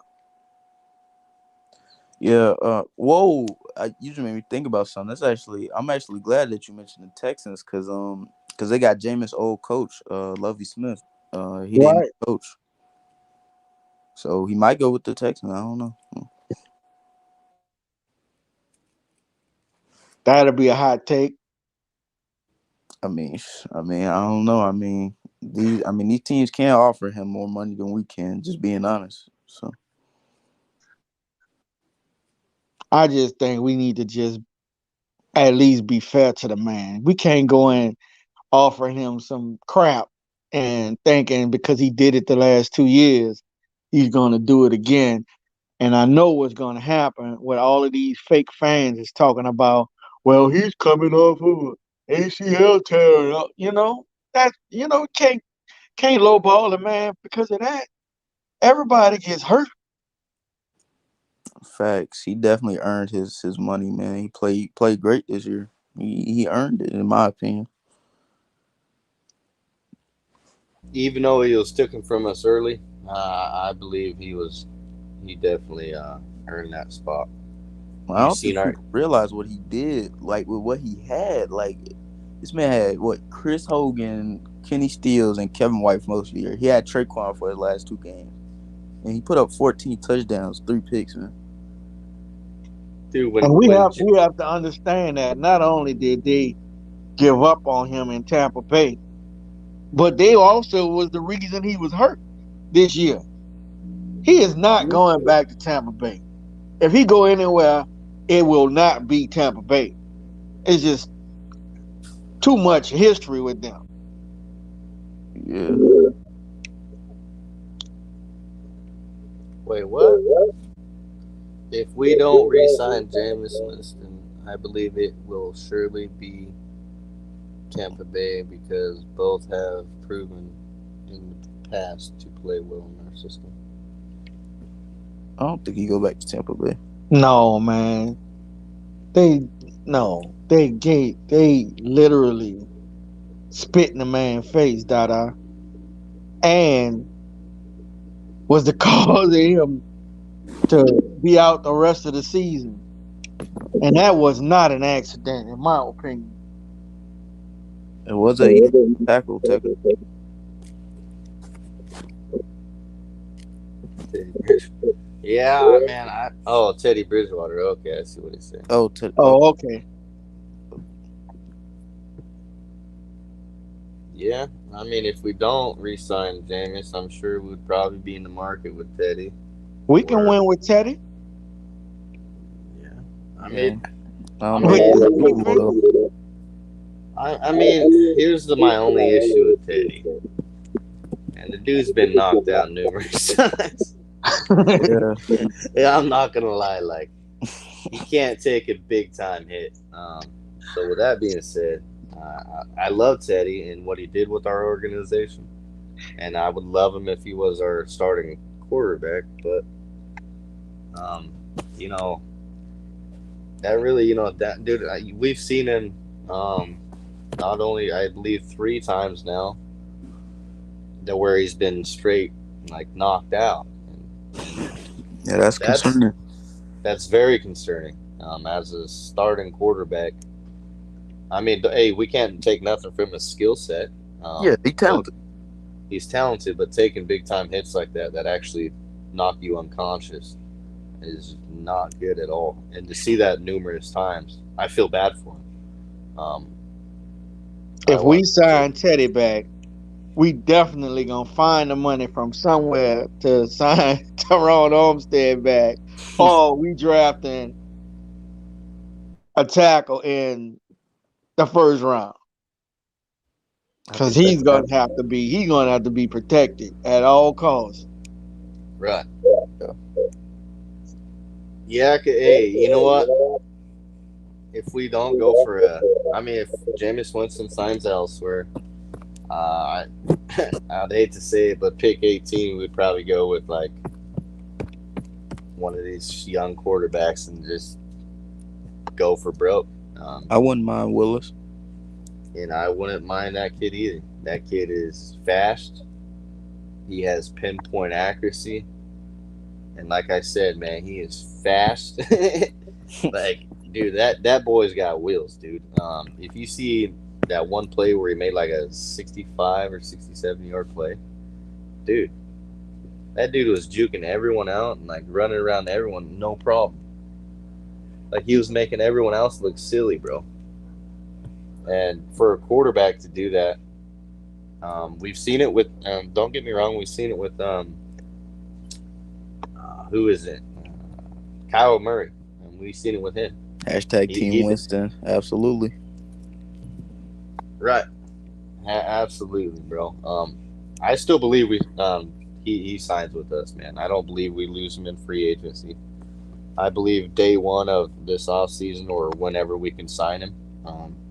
I believe we make the announcement then and sign Jameis Winston. But we already know, so don't get worried, guys. I already can see it already. Once the off season starts or whenever we can sign players, I think I it's early believe March. just watch. The narrative is going to pull out like Jameis Winston has all these offers and he's looking elsewhere. So I can already see it just because of how the news media blows stuff up. But Yeah. I still believe he signs with us, and I believe we sign him for no more than 2 years, or no less than 2 years. Excuse me. Yeah. Will Taysom play tight end / wide receiver finally and cut all that bull crap running around playing running back from the quarterback position? I hope he throws that crap in the trash. I definitely feel you with that because Shots fired, bro. yeah, because the whole point of Taysom Hill, like just being honest, the whole point of him at first was to give the offense a spark that Drew Brees just couldn't. Drew Brees can't run like him, and even Jameis don't got wheels like him, but he can scramble, and I think he a better improviser than Taysom. So I mean, I could definitely see them, stopping that Taysom Hill stuff because the whole point was to give the offense a spark that Drew couldn't. So Facts. Oh, hey, I see Elite saying, someone say cornerback, the one that brings to my attention, Debo. Hey, he'll like that, bro. He's always typing the Debo. Elite and me's been rocking with the Debo since day one, bro. In the chat back when we used to post up in New Orleans Saints, interviews chat. They'll do the interviews after practice and stuff. yeah. And that's where I've seen Elite and would always be rooting for Debo. So Draft or sign another proven running back to play running back. Let Hill chill with that. I could definitely see the Saints drafting or signing another running back. I hope they sign Leonard Fournette. That's like a dream scenario, but yeah, do we still have Marcus Williams under contract this year? Or Marcus Williams, nah, he a free agent. Mark Ingram? Oh, you meant Mark Ingram. Yeah, I my think bad. he got a year left. Yeah, he still have a year left on his contract. Yeah, That's good. I'm glad to hear that. Latavius Murray is available again. They have a lot of running backs that is not going to cost very much. But I still think we need to draft a running back at least in the third or the fourth. yeah. Hoodie said Robinson from Alabama. He might slip to the third or fourth. I think he had us taking him in the fourth. So I mean, I wouldn't be mad at something like that.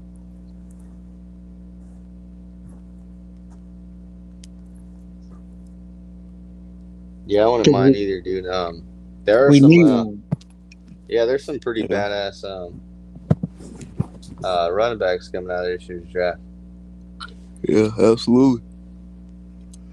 Or that one cornerback. Well, I know we're not going to be looking for cornerback in this Mm-mm. year's draft, but there is a badass one. That Sauce Gardner guy. Yeah, I He like him. allowed 0 touchdowns. I'm excited to see where he lands in this year's draft That Josh. Yep. because I, wherever he goes, he's definitely going to be good. Yeah, Sauce yeah. gonna end up somewhere in the NFC South. I just have a feeling. Probably. The Panthers shouldn't take him. They don't need no corner. I mean, I wouldn't mind if they take him. I mean, just make the Saints better. But Right. Yeah, I just seen that kid. I was like, man, dude, that kid's definitely on the rise. I mean, well, he's been all season, but definitely on the rise. They're not talking too much about cornerbacks this draft, but don't be surprised wherever he lands, because I mean he's definitely got talent. facts. And speaking on the Saints, we might draft a corner in the 6th or 7th round. Maybe Right. for depth if they do cut Bradley Roby, or we might need another. Well, not might. We definitely need another good special team gunner. So either way, I could see us drafting a corner 6th or 7th round. Yeah, I can see us doing that. Free agent tight end in my opinion are deep. Yeah, they got some guys. I mean, if it ain't OJ Howard, man, I wouldn't get none of them. Just being honest, I'm cool with who we got. That's just me personally though. Yeah, I mean, yeah, I'm not too fond of any of them. I mean, there's a lot of them though that are good. I would go I get think OJ Howard just as a gift to James for signing back. Yeah, for real. Yeah, here's your tight end you needed. Yeah, I mean, it would make a run then. yeah. We just gotta establish that wide receiver position for sure, guys. Like, I can't stress that enough. If we can do that in free agency this off season, or we definitely have to fill that role within the first couple rounds in this year's draft. Like, if we don't, guys, like, I'm gonna be so pissed if I see like a Oh, the Saints will lose the fan base if they don't. I guarantee that. I oh, guarantee they're that. gonna lose. They're gonna lose a lot because, man, I say the priority is wide receiver, O line, tight end, and we can use a running back and safety in the later rounds. Yeah, I agree. I agree. If we don't bring back Juwan Johnson and we just go a different route, um, yeah, I mean this year's draft. That's what the draft's for. Um, I can hate on that. If somehow, because I keep seeing Trey McBride's draft stock just going down now. They don't have them I going keep to the first round at all. So not even the second round on some mock drafts. really, For real, and which is crazy to me. A lot of them I see are even in the third round with that guy. if he in the third, we better take him. If he in the third round, sign me up. I like that guy. I'm not even gonna lie, dude. I really want. I've been saying it, throughout this live. I want O line and wide receiver, either one first and second round. After that, hey, I could care less, bro. But not really. But like, I Yeah, just really want O line, wide receiver. Hey, whatever we do in the third round, wherever their vision is, if that's, I would not hate if it's a dominant. If because I keep seeing Jordan Williams falling. I think that's his name. Fallen in the second or late or early third round, and that's that interior defensive line guy. I think that's his name, from Georgia. That number 99. I don't know why he's falling, but I see well, he him. can't play all 3 downs, man. But I mean, if he can play all 3 downs, he gonna be a problem. Right. Like he'd be an issue. Um, but like I said, and that's why I assume he's dropping down to like the third later rounds. And hey, dude, if we picked him up in the later rounds, the only issue I would have would be, hey, dude, you got to stay out on the field a little more. But I think the Saints have a little more rotation um, built in that defensive line that Right. There's no way Jordan Davis. He he he he's never gonna be a 3 down defensive no, tackle. He's just not. he's just But too. the other defensive tackle on from Alabama is just as good, and he can be a 3 down. Yes, You that know, but number nobody's 95. talking about him. Yeah, number 95. I can't remember his name. Nobody's talking about the kid because No, he's and a he's little underweight as far as D tackles go. I yeah, just he's think like he would be a 290. better option to me. Yeah, he would. Honestly, as much as those big name guys like that are coming out, you got to look at like, hey, can they play all three downs? Well, he can't, and that's a huge issue. Like, yeah, we might have rotation at D line, but hey, what if we're lacking that? And what if you need to fulfill that role for a couple games and you can't play three downs for a couple games? That's an issue. Um, so yeah, dude, in the third round, hey, dude, I would. I'm not even lying, guys. If we could snag another offense line or wide receiver, I'm not even gonna lie, dude. That would be ideal for me. And I want to see an O line position where they play. I don't want to see this center um, change him to guard. You know, I don't want to see that. Um, Definitely need to see O line, wide receiver. I definitely would love a if we a safety for depth. Definitely need a safety. I see us getting one of those maybe in the third round. A linebacker if we don't bring back Kwan, we might see that. We might see a running back in the third round. Um, I just don't know. I think we can get a pretty solid running back in round three. I mean, it depends on if Alvin Kamara is going to get suspended. We should expect him to get suspended for at least 6 games. I'd assume. So I mean, if we can get a rookie to be behind Mark Ingram, I think that would benefit us a lot as well. Or Tony Jones Jr. to step it up. Yeah, yeah. If Tony Jones can step it up, And I'd he be could fine. be he could be fourth, to be honest with you, because I think all these running backs that they have in the draft is a little bit better than he is. I mean, they're not proven, so just saying that don't make it true. But with his skill set and the running backs that they have available in the draft, it just looks like they won't have a problem coming in and taking at least his position as third. Right, right, for sure. And actually, guys, why don't we ever give Washington that third string running back a shot? You know what I'm saying? I know he plays a huge role in the special teams, but if we can give him a shot, and we didn't draft another running back, I really wouldn't be mad. I think he has potential. He just never has the chance to prove it, except for in preseason when you got your practice squad players out there. So you know who I'm talking about. I think his name's Dwayne Johnson, or I mean Dwayne Johnson, Dwayne Washington. Yeah, he had a couple of opportunities came in, and I don't know. Didn't do too well. I don't No, remember.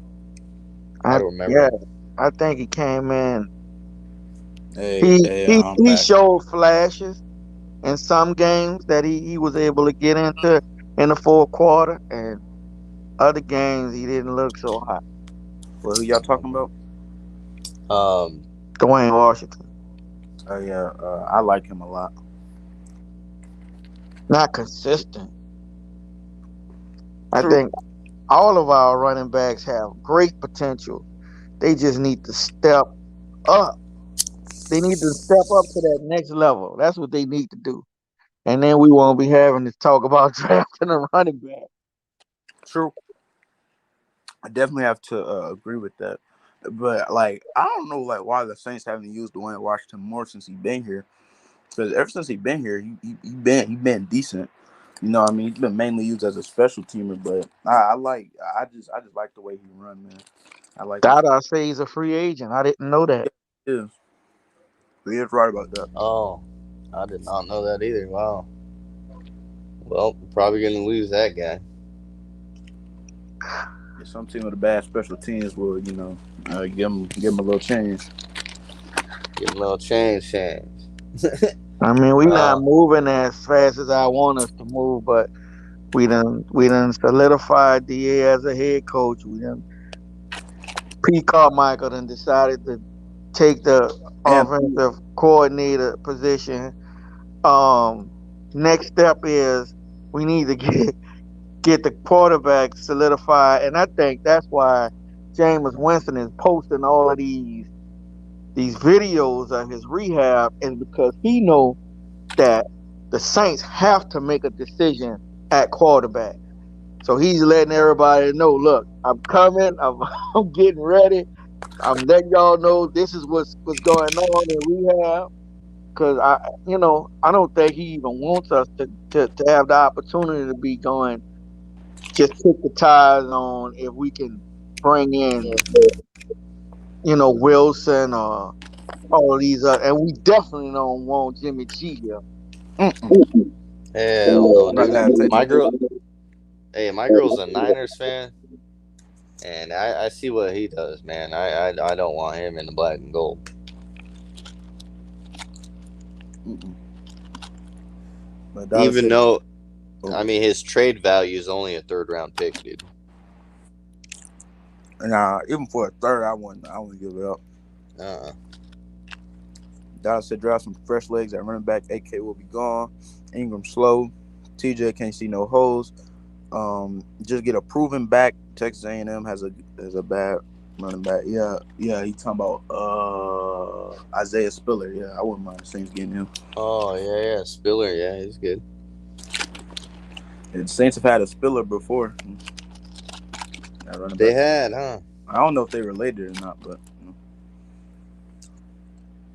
Yeah, I think Marlon Mack's gonna be a free agent this year too. I won't mind him. You trade for Jimmy Oh. G, you may as well sign Bridgewater. Facts. Jesus Christ. Ah, Not dang, lying. dude. He ain't lying though, bro. Like, if we don't sign Jameis, I'm gonna be so mad, bro. I'm not even gonna lie. I'm gonna be hella upset, bro. Like,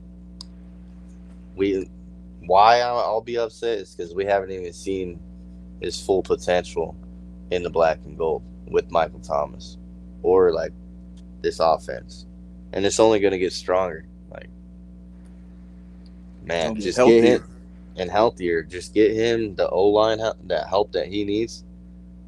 You know what I'm saying? And a couple wide receivers for and like you said, maybe another running back. I still believe Ingram, if he has to hold it down for 6 games, I think he could. Um, as long of course, barring any injury, I believe he can hold it down. But I love when people don't run quarterbacks to the ground, and I love when you have another guy, and I love the rotation at quarterback. I mean, running back, Yeah, I not was just quarterback. about to say. Yeah, well, I love the rotation at running back because not only it doesn't burn them out. Look at CMC. CMC every single season. Every year, this guy is hurt because they run him to the ground. Dude, he had like 3 carries in one game. And that's what dude. bad franchises do. And Dude, that was I his mean, first game back from injury. Yeah. exactly. It was his first game back from injury. And now they trying to trade him. Now they're trying to trade him because he gets hurt all the time. No, you know what, dude? Could you imagine that Y'all overusing him. CMC and Alvin Kamara? Like that would be insane. You know what I'm saying? Because hey, guess what? CMC has never experienced that type of hey, dude, we got to pull you out, bro. You know, stay on the sideline for a minute. Let Alvin go in there. Oh, hey, Alvin, come out, dude. All right, dude, you can go in. He's never experienced that, dude. The Panthers ran that dude to the ground. He's been the number one. They're like, screw a number two, running back. We don't need that. We got CMC. Yeah. Man, he ran that poor guy to the ground, bro. Just like Saquon Barkley did. You started running him to the ground, dude, right after injury, and what happened? Got injured again. Both those players are like their number one starting uh, running backs, and they're getting hurt because the coaching is just horrible. And You guess can't be what? run. They both are up for trade. Giants want to trade Saquon too. Yeah, and it's like, man, Saquon Barkley, that's another one. He's never had a rotation. You know what I'm saying? Could you imagine if he was on our team, being a rotational guy? Hey, dude, you're only getting half the carries. He doesn't know what that is. He all he knows is, hey, give me the ball 30 times, and hey, I got you. Um, and to me, I mean that's a lot of carries, dude. And it shows every season. Those two guys are constantly injured. And then you see the Cowboys you know, try to take Mark Ingram and Alvin Kamara's, role and put Tony Pollard and Easy E like that. But you've seen Easy get hurt and Tony Pollard kind of step up more, you know. And it helps teams, man. It helps players, and I don't understand why more teams don't do it. Because they're not Yeah, good I mean that's organizations. what Dada just said. What if we had that's like the 49ers? Man, with all them running backs. Just, a change of pace, keeping fresh legs in there. Dada hit the nail on the head. I mean, we would be unstoppable. Right. And I definitely think we have the talent to do something like that, man. I just don't know if it's gonna come to fruition, man. But I said this on Masked Up show like a couple of days ago. Like Sean Payton, as far as the run game, he just got bland. Like it got really, really bland this season, man. Maybe Pete, will come up with some innovative and new and fresh to give, our run game some new juice, man.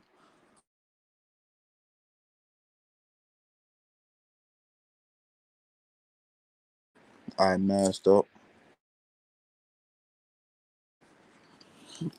Be right back.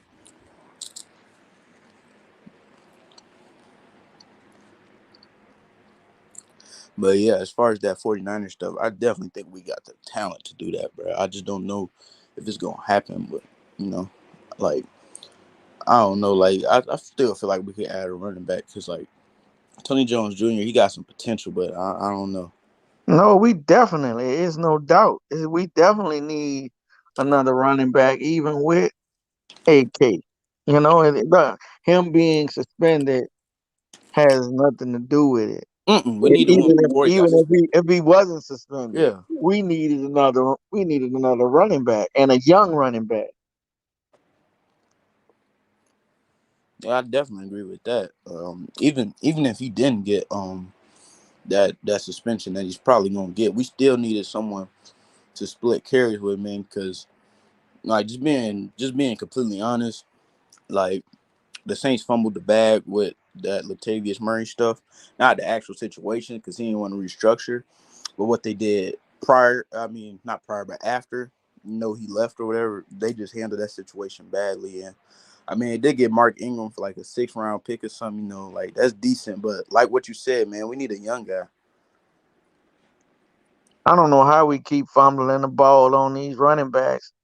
Ingram with his I don't know what to say about his agent because I think that's the reason he ended up not signing back with his agent, telling him not to answer the phone for Sean Payton.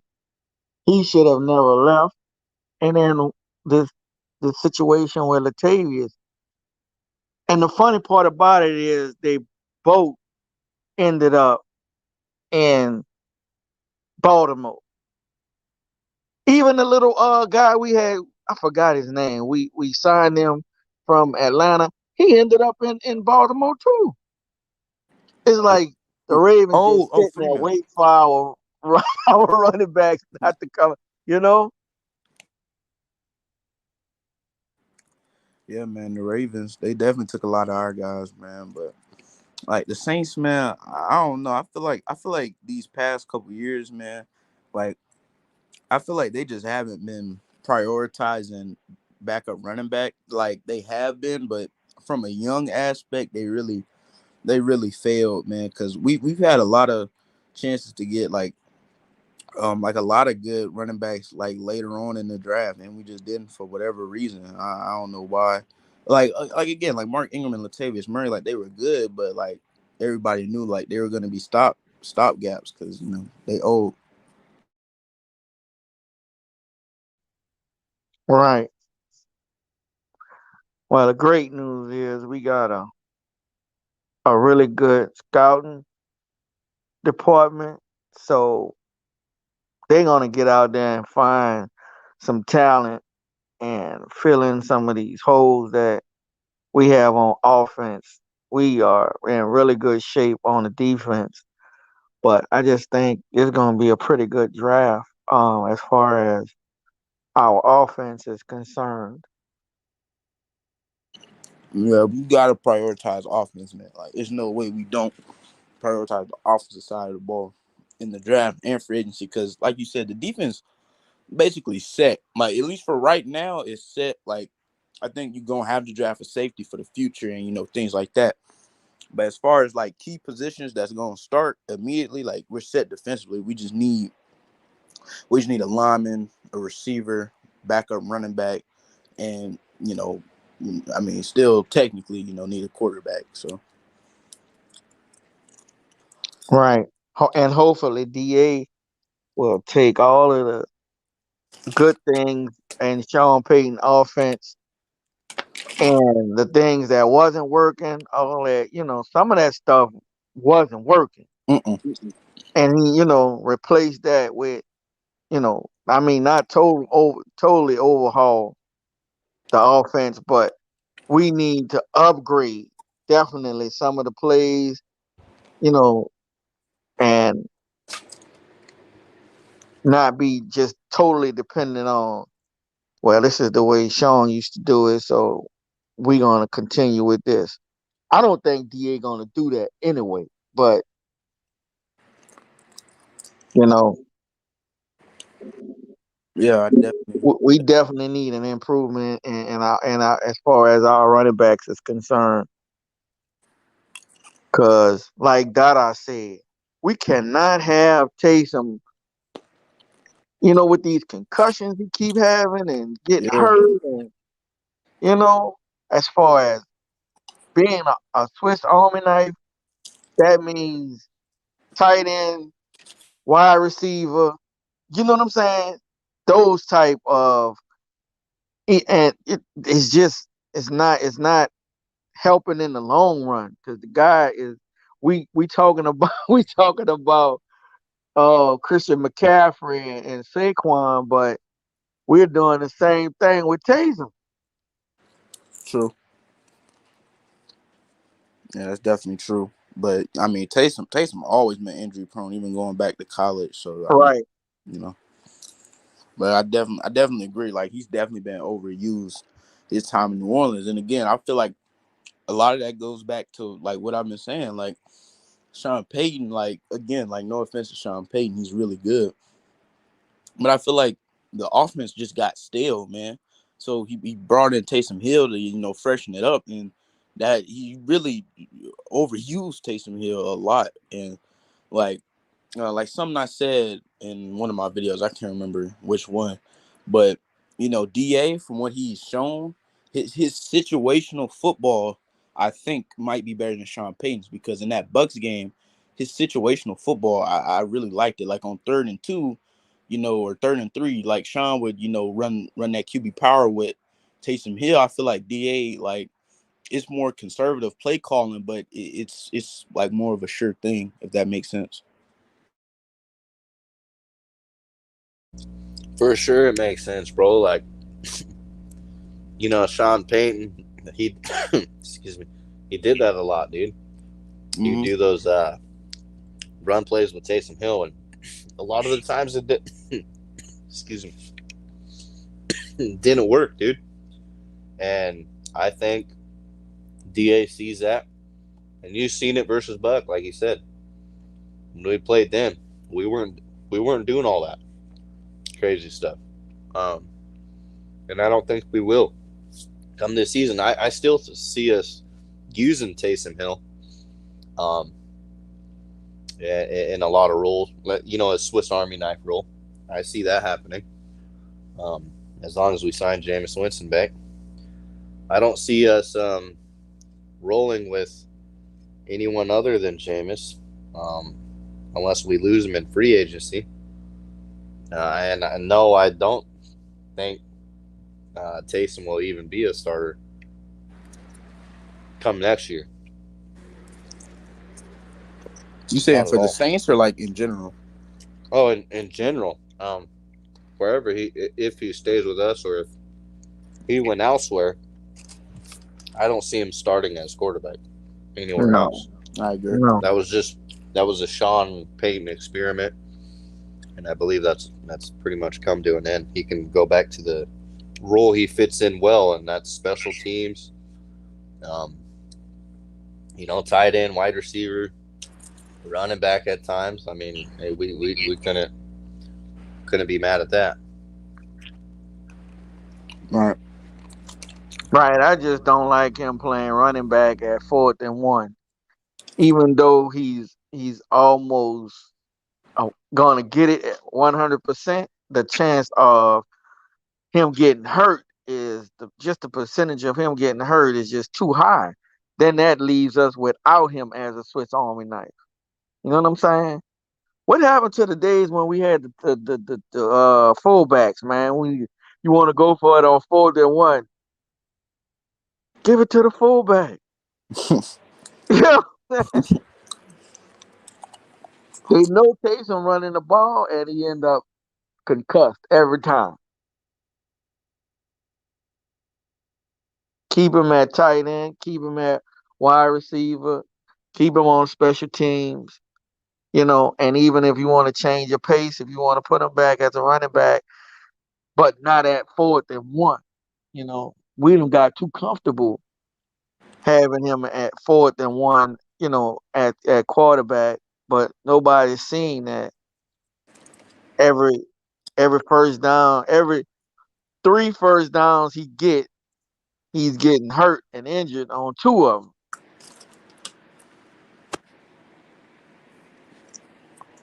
Yeah, that's definitely right, bro. I think I think like a lot of it has to do with, and I am coming to Sean Payton defense just a little bit. I mean, Taysom Hill was by far our best power runner, like on the team. Like just being completely honest, like no matter position, he was the best goal line runner on the team. Just being honest, Facts. and again that goes back to running back. You got to address that, because a backup quarterback shouldn't be your best goal line runner. That goes back to needing a running back.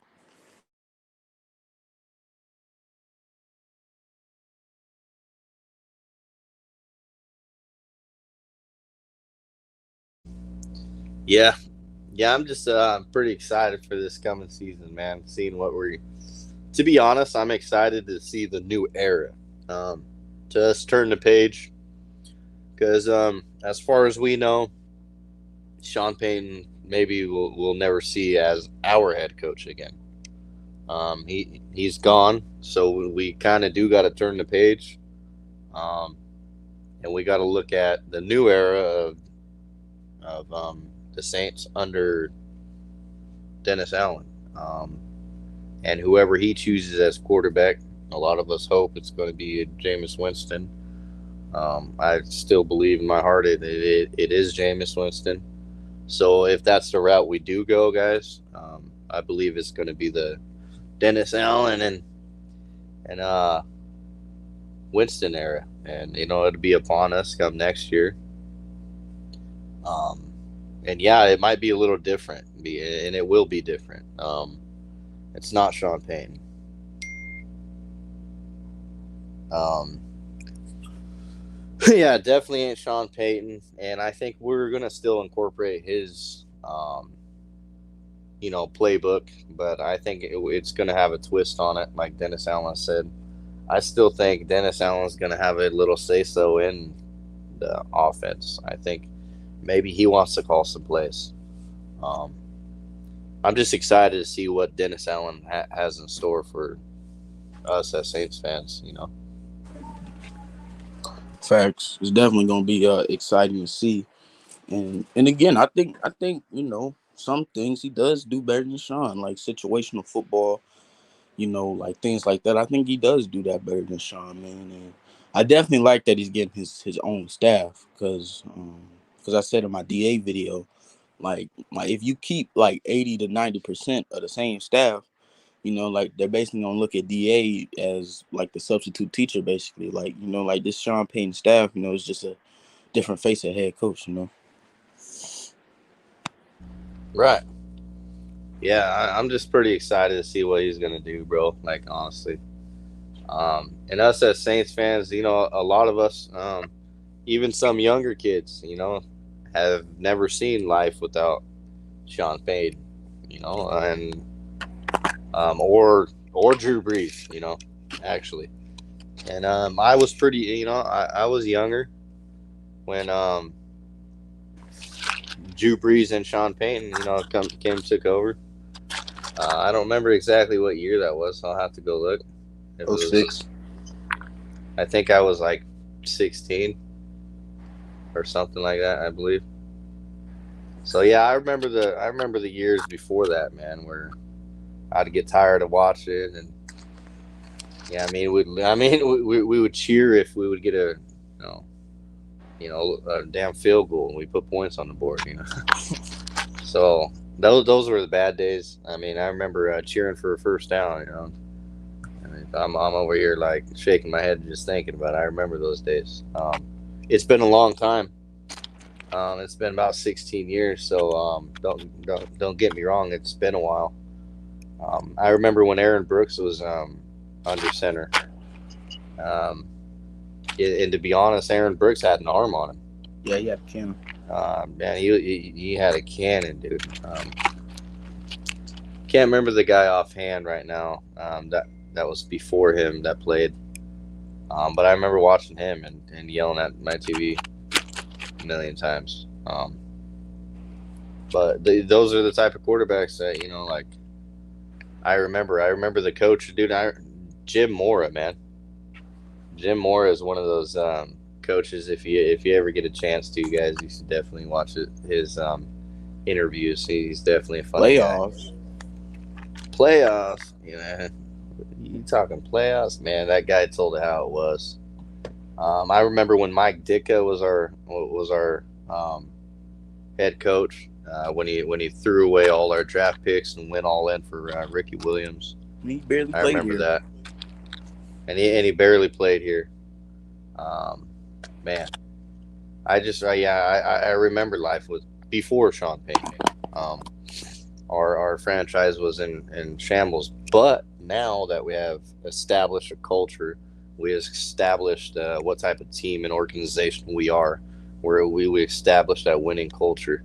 We might not have a bunch of Super Bowls, but we have a bunch of NFC South titles. We have a bunch of records, and we have that winning type of mindset in our organization. So I don't know. I think we'll do good next year. I don't think we're gonna fall off, dude, like a lot of Saints fans think.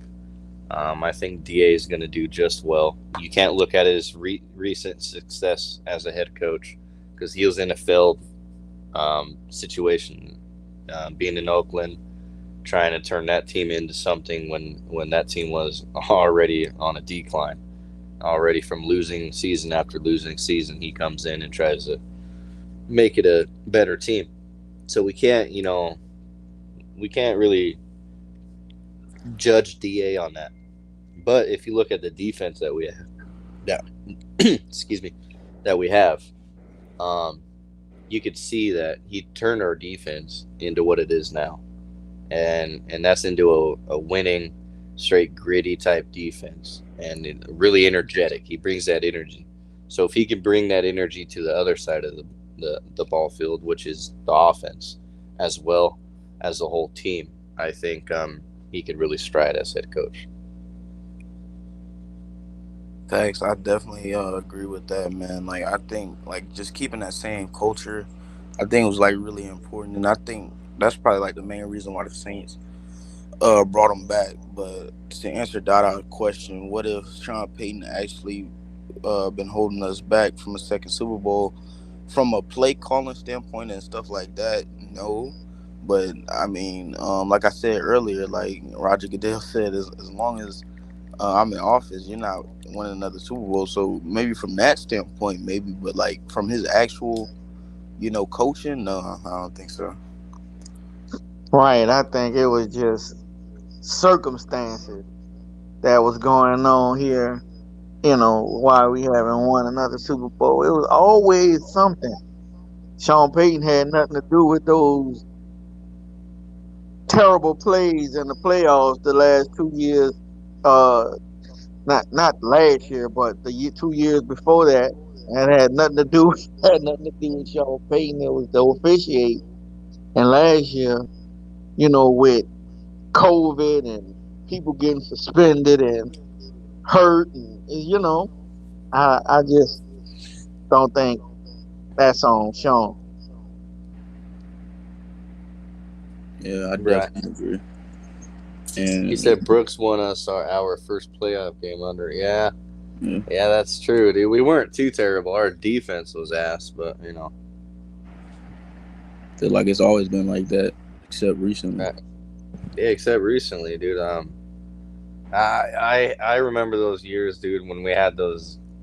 I mean, we might as well. I mean, we did have Eli Apple, so I mean, that gets pretty down to the nitty gritty there. He trash. Um, he's trash, just like the worst seasons we had as Saints fans.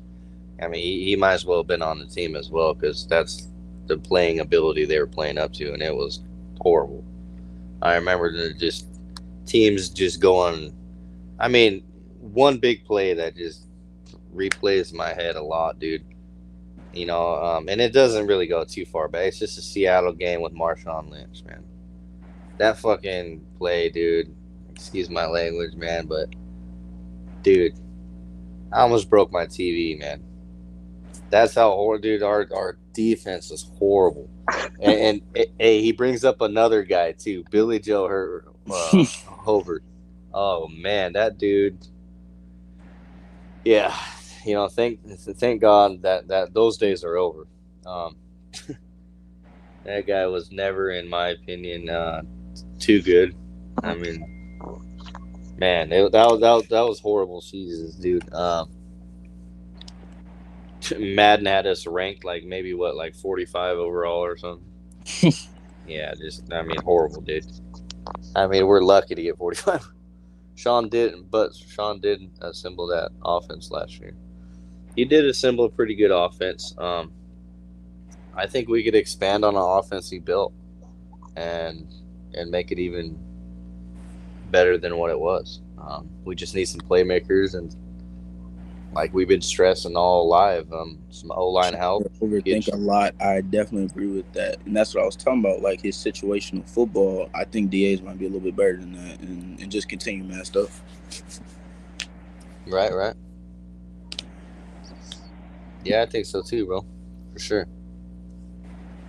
And Yeah, Sean did overthink a lot, bro. I agree with Elite too. Sometimes Sean's a little too smart for his own good. Yeah, Yeah, and I think ego played a lot in that role. Definitely, man. Sean Payton definitely, egotistical. Just to be honest. Right. You seen how Sean was. I mean, I believe Dennis Allen has a different type of energy than Sean Payton. Sean Payton brings a different energy than Da. Of course, they're different people. But I think Da is more energetic. I think I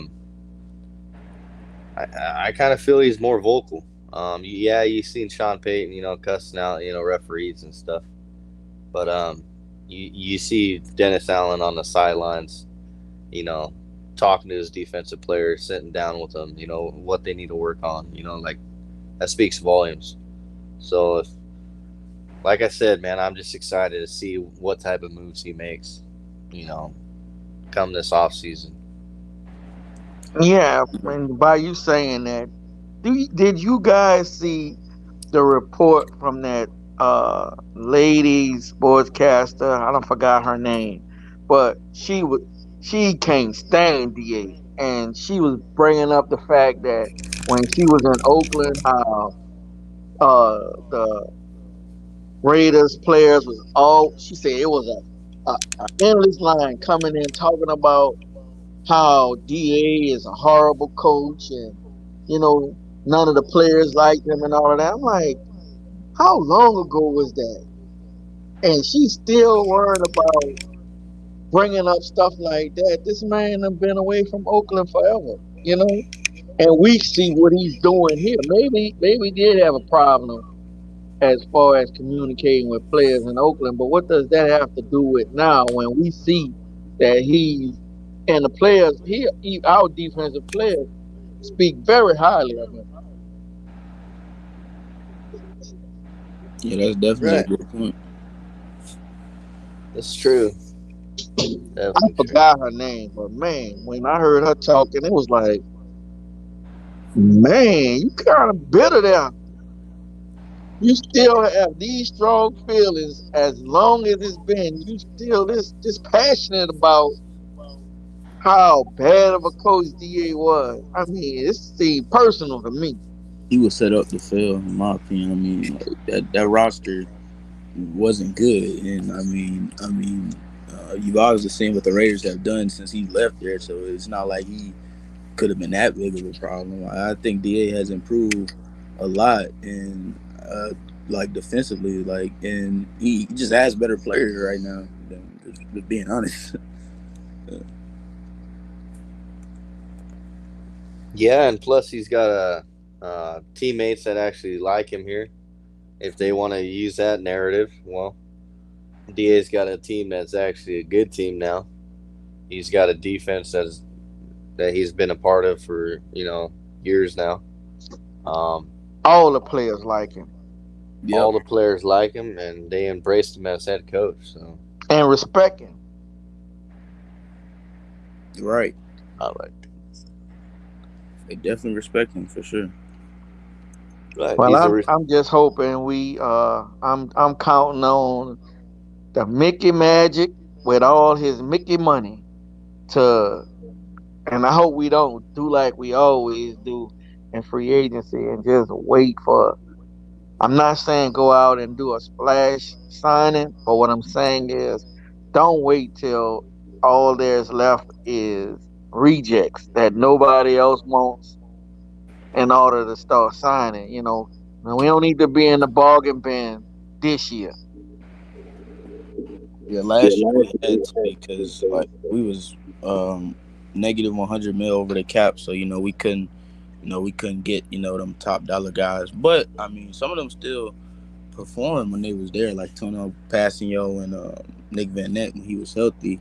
But I definitely agree with that statement, bro. Like we waited so long to make moves last off season. Like I get why, because we didn't have money like that. But Right. I definitely get the point though. You know, like and again, like it don't got to be big names. It just got to be quality players. Like what I said earlier. Like nobody, I doubt anybody thought Demario Davis would be an All Pro caliber player, but that's what he turned into with the Saints. So Everybody had really good games, like you mentioned, passing you. Man, the rookie we drafted, passing you, all of these guys that was injured this year, they all coming back. Just imagine what the defense is gonna look like when we were balling out with people going in and out, in and out, in and out. I know we're gonna have injuries, but I just feel like our defense gonna take it up to another level next year. Right, I definitely agree with that, and that's a really good point because there was a lot of pieces that were going like in and out, like that D line, like you were talking about, and safety as well, and a lot of positions on the team really, and starting the year off without Onyemata and stuff like that. So I definitely agree with that. Rose City said I think the Saints should bring back all day Adrian Peterson. Nah, man, I'm not feeling that at all, man. I think he should just retire or, something like that, man. No, not feeling that. Sean would never bring him back, and I hope DA feel the same way. Yep. Yeah. Nah, I don't want Adrian Peterson back, man. Nah. No, no. Hey, don't get me wrong. He's had a stellar career. He's a good guy. Um, but hey, he can stride somewhere else. Yeah. Man, we need fresh legs, like Dada said. Exactly. Yeah. Fresh legs. I'd Some, rather have some someone younger. I would like to draft somebody or sign Leonard Fournette, like I said. Right. yeah, I would like even though I just said fresh legs, I would like I would like us to Nah, he kick still the got a lot tires on of things. Fournette. But I don't know. He just seemed like he got a beef too with our team. Maybe because he was a buck, but I mean I think he wanted to go to the Saints. I could be wrong about that, but I think he wanted to.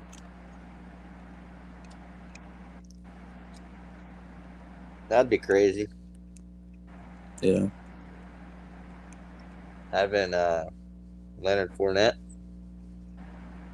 That'd be pretty crazy. You might as well sign OJ Howard too. I mean, yeah. shit.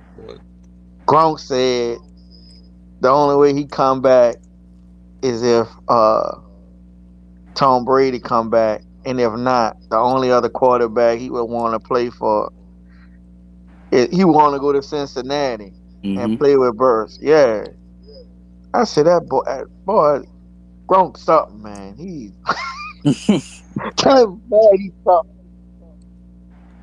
Yeah, that's crazy, man. I couldn't Yeah. imagine that, dude. Joe Burrow just another weapon. I mean, I'm not gonna lie, dude. I like Joe Burrow. I'm not up here screaming no whatever the hell they say.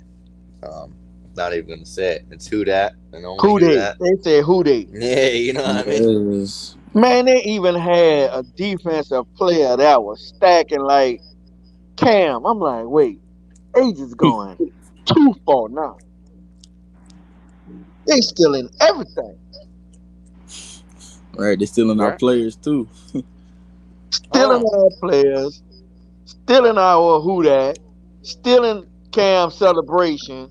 Man, come on. Yeah, man, they doing too much, man. I know, Uh, and man, they just started getting season ticket holders for the first time. That really? tells you that. Yeah, that tells you what's Wow. up. All of a Yeah, sudden, just started getting season ticket holders. That's crazy. huh? That's crazy to think, and that's like to me. Yeah, I'm not trying to compare Drew Brees to Joe Burrow, but I'm just saying it's kind of the same thing what Drew Brees did. He came here and won the city over. Took us to the Super Bowl. The only difference is, Joe Burrow, won the heart of the city. He's doing the same type of stuff, like He might have not have won the Super Bowl, but he is kind of going in there. Like that's their future quarterback, dude, and we know it. The Bengals aren't going to let that guy up, and he's going to be their franchise quarterback for years to come. Yeah, hopefully, Jameis is our franchise quarterback for years to come. Yeah, that's true. You know, um, I really hope. I mean, I couldn't imagine. Like if you've ever watched the Joe Burrow story Mm, about like why he wears number 9 and all No, that, no, why do we wear you never number 9? you never seen that? Mm-mm. Oh, dude. So like he was actually a Saints fan. Joe Burrow was a Saints fan. Growing up, Right. he started watching football because of Drew Brees, and then he started idolizing and mimicking his play, the way Drew Brees plays. Um, that's what he started doing at LSU as well. Mm-hmm. He wears number 9 because of Drew Brees. His dream scenario before he got drafted, they asked him his dream scenario. He said was for the New Orleans to draft him, but of course, that didn't happen. He went to Cincinnati, but yeah, that is his little short story. They got a little skit on it, or whatever, little interview with him, and he tells about it. To me, that's pretty cool. Drew Brees inspired him to basically be a better quarterback. He was always a fan, and that's why he wears number 9. Yeah, that's definitely cool. I definitely didn't know that. I should know that, but I definitely didn't. So I appreciate that. And Yeah, as no far problem. as him going to the Saints, if he didn't go to LSU that one year, he would probably be on the Saints right now because the Saints have brought in some Ohio State quarterbacks before. They brought in what's the dude name? JT Barrett, I want to say his name is. They brought in Yep, him for a little bit. that's him. Yeah. So the Saints love Ohio State. We all know that. So if he didn't go to LSU, he might be a Saint. Yeah, yeah. I mean, he could, and I couldn't imagine, man. Could you imagine if that kid would have sat like behind Drew Brees for one year, Man, turned around? man. Yeah, I know. We would have never made him sit behind, but if he would have, that would have been his dream, dude. Like, Yeah. yeah, I heard it in his interview. That'd been insane. I mean, just to think about it, dude. And then you were being a kid your whole life, growing up, wanting to be like Drew Brees, and all of a sudden you get the chance to be behind him for a year. As much as you want to be a starter, and that was your idol, you'd probably do it. You know what I mean? Man, dude, like I said, dude, if Joe Burrow was on the Saints, of course, we'd have a huge future quarterback. But I just feel like that kid he has it, man, and he's gonna be definitely a top quarterback for years to come. We're seeing the new younger quarterbacks, and we see all those older quarterbacks kind of retiring and leaving the NFL. Now we're watching Patrick Mahomes and Josh Allen's and Joe Burrows. It's just Yeah. crazy, dude. We're watching a whole new era of football. It's crazy to think. Now, Yep. all the mock drafts have Pittsburgh jumping in front of us to get a quarterback, whether it's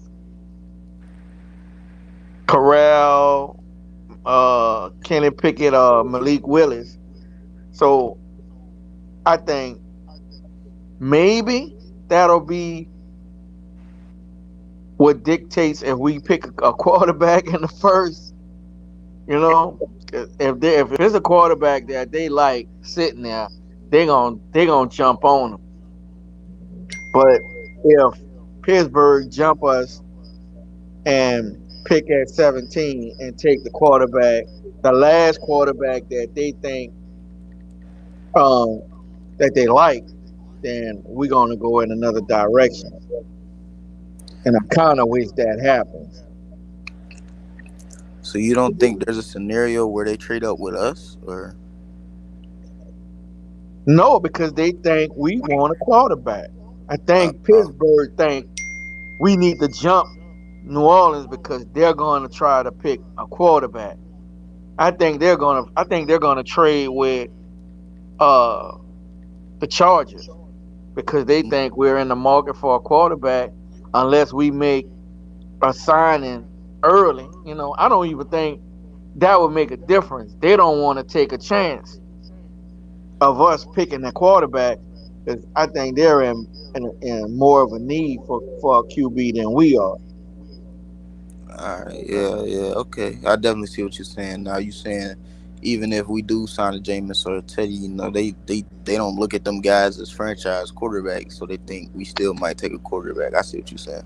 Yeah, Yeah, I could definitely see that happening. but I wish they do jump us because I don't want us to take a quarterback this year. Nah, man. Nah, Unless one nah, falls to the second and they like really good. Right. right. And I see some. I see some mock drafts that are have us picking a quarterback like Matt Corral, and I seen one with that Reader guy, I think, or Ritter, Ritter, yeah. Oh Ritter. Lord, oh man. Nah, Yeah, then there's nah, another one with us drafting Sam Howell, I think nah, he his trash name too. is. And I'm like, man, dude. And then I seen one mock draft that had Kenny Pickett going in the first round, and we snagged him. And I'm like, wow, dude. And Malik Willis went on that same mock draft. Malik Willis went to the Steelers, and the Saints picked Kenny Pickett. Um, to me, I don't know. I don't. The only way I would see us picking a quarterback in the first round, um, like I said, if Jameis Winston signs elsewhere, and we just kind of go for hopes, you know what I mean? And I don't really see us starting a rookie quarterback unless that's like the last resort. Yeah, if Jameis signs somewhere else and we have to bring in Teddy Bridgewater, then yeah, we'll or just some other quarterback. Then I think we're taking a quarterback in the first, Oh yeah, yeah, just to develop one. Yeah, yeah, true. Because you And never who know. I knows, mean, we might move up in the draft if that happens to get the number one I'm quarterback that's really coming watching out. with the QBs. We signed Jameis Winston. QB isn't a top priority. I agree. right? Let's just hope it don't work out that way. Hmm. That's worst case scenario for me. Right, because I think Jameis the best option. I think a lot of people agree with that. Facts. Like, it's just gonna be hard to find somebody at that age with that skill set. It's just they don't just come off trees or whatever. Right, but you never know. I still think out of this year's draft, if we picked up any quarterbacks, I think I think there's like three that are maybe and maybe two starting. I think Malik Willis can become a starter um, from day one. I think he's got a lot of potential. He's something we wanted Taysom Hill to be. Right, And then we have Kenny Pickett. Me personally, um, if we don't, like I said, if Jameis went elsewhere, I couldn't be mad at Kenny Pickett.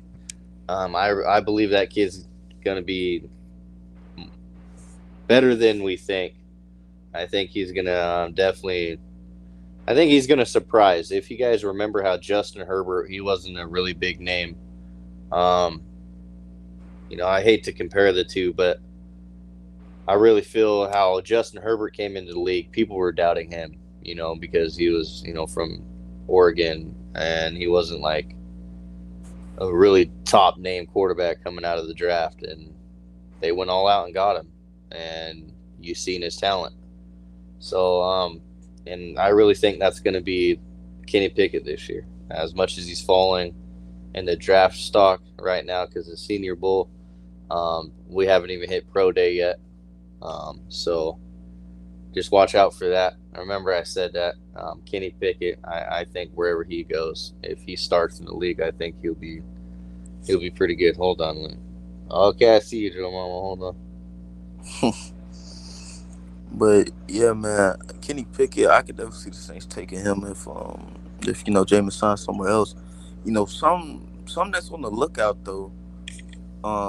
Don't be surprised if the Saints take Carson Strong. Now I don't think they take him in the first round, but if he's there by pick 47, don't be surprised, man. He's like the only true, besides Kenny Pickett, he's like the only true pocket passer in this draft class. And the Saints have already interviewed him at the Senior Bowl, so don't be surprised.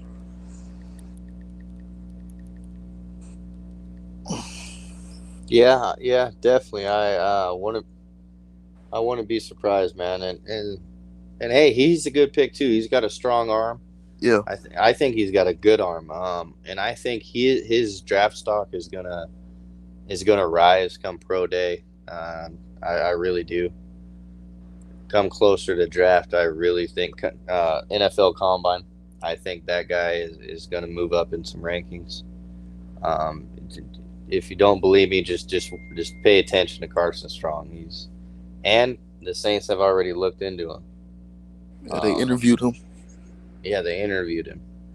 Don't get me wrong, dude. Like I said, the only scenario is if Jameis Winston was out. I would not mind even Malik Willis, but if we couldn't draft him because I know he's probably going to be gone by our pick, I wouldn't be mad if we had a Kenny Pickett. Like I really like that kid. I think he's going to have a lot of upside. Carson Strong, same thing. Either one of those three guys, like two guys because Malik's going to be gone, like I said. Um, any one of those two guys, I'd be stoked with, as long as James ain't here, of course, and if he like signed elsewhere. Um, but if Jameis Winston signs here, like I think he does, I just want to get him weapons and help on that O line, so he can succeed and not get hurt again. Facts, and I think Da at coach that increases the chance of us, potentially drafting a quarterback, because Sean Payton, he doesn't like rookie quarterbacks. Um, and if we brought in like an Eric Bieniemy,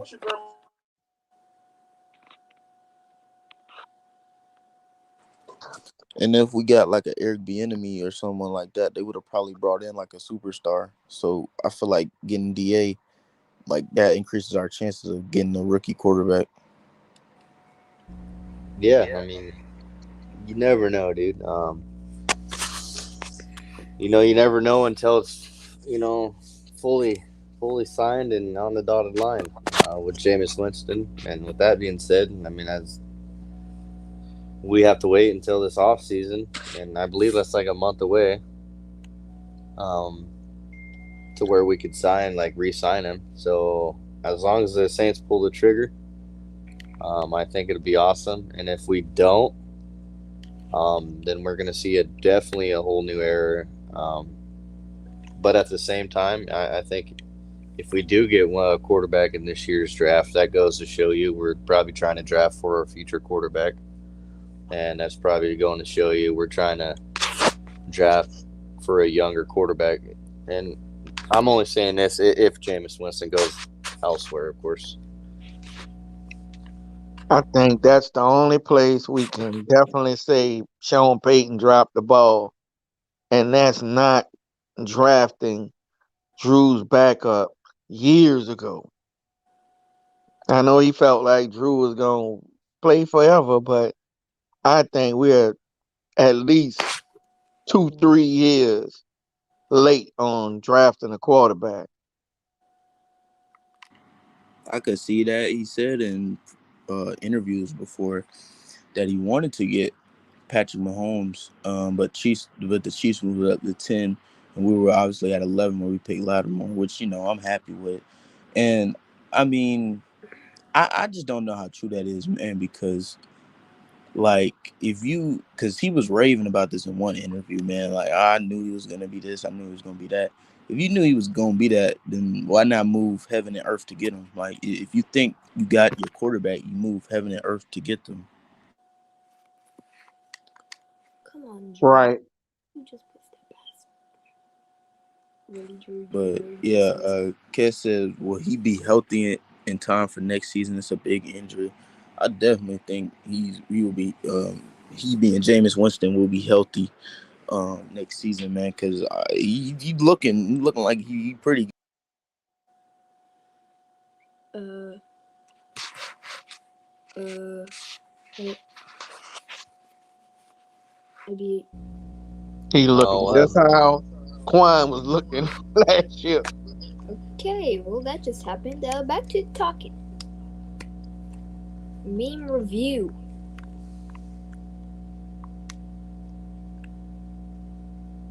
what happened there? Oh, here it is. All right, yeah, my bad. I misclicked the wrong button. Oh, But you're good. You're good. yeah, but yeah, I think James will be back in time for the regular season. I think he'll be back by mini camps and OTAs because like the trajectory he's on, like he like obviously he's just not ready for contact just yet, but he is improving. He's starting to do more quarterback things and he's getting his balance up, and I think he's on the up and up.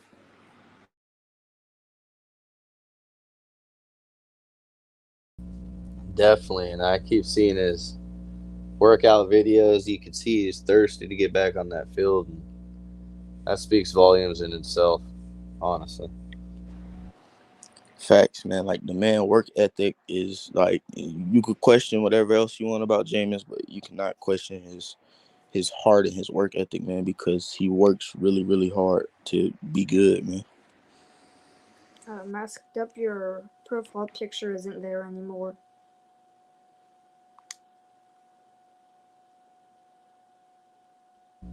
that's weird. I'm gonna have to fix that, I guess. I know, like, all I know is that you just press on, like, that mini profile thing in that top right corner, press edit audio avatar, and then just press whichever picture you want. You're welcome.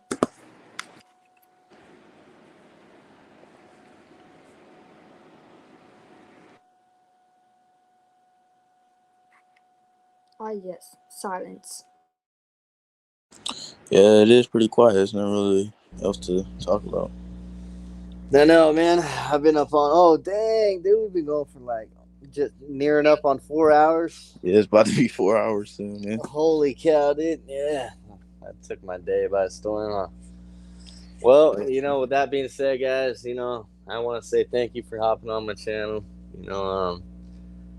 I can't wait till you get your channel back rolling up after your little 24-hour thing or whatever you got going on, And that's Josh. crazy.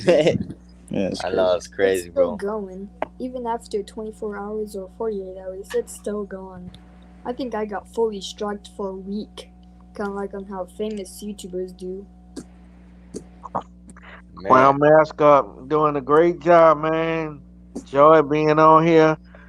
Josh, the Pels fan, I'll be checking in with you once you up and running. And I need to go get some stuff taken care of with my kids, man. I'll talk to y'all later. I'll All talk to right, you later, man. man. Appreciate it. That's good having you, bud. Yeah. All right, Josh. I'm gonna head out. I want to thank you and hey, what's your name, little what is that, little Josh or what, dude?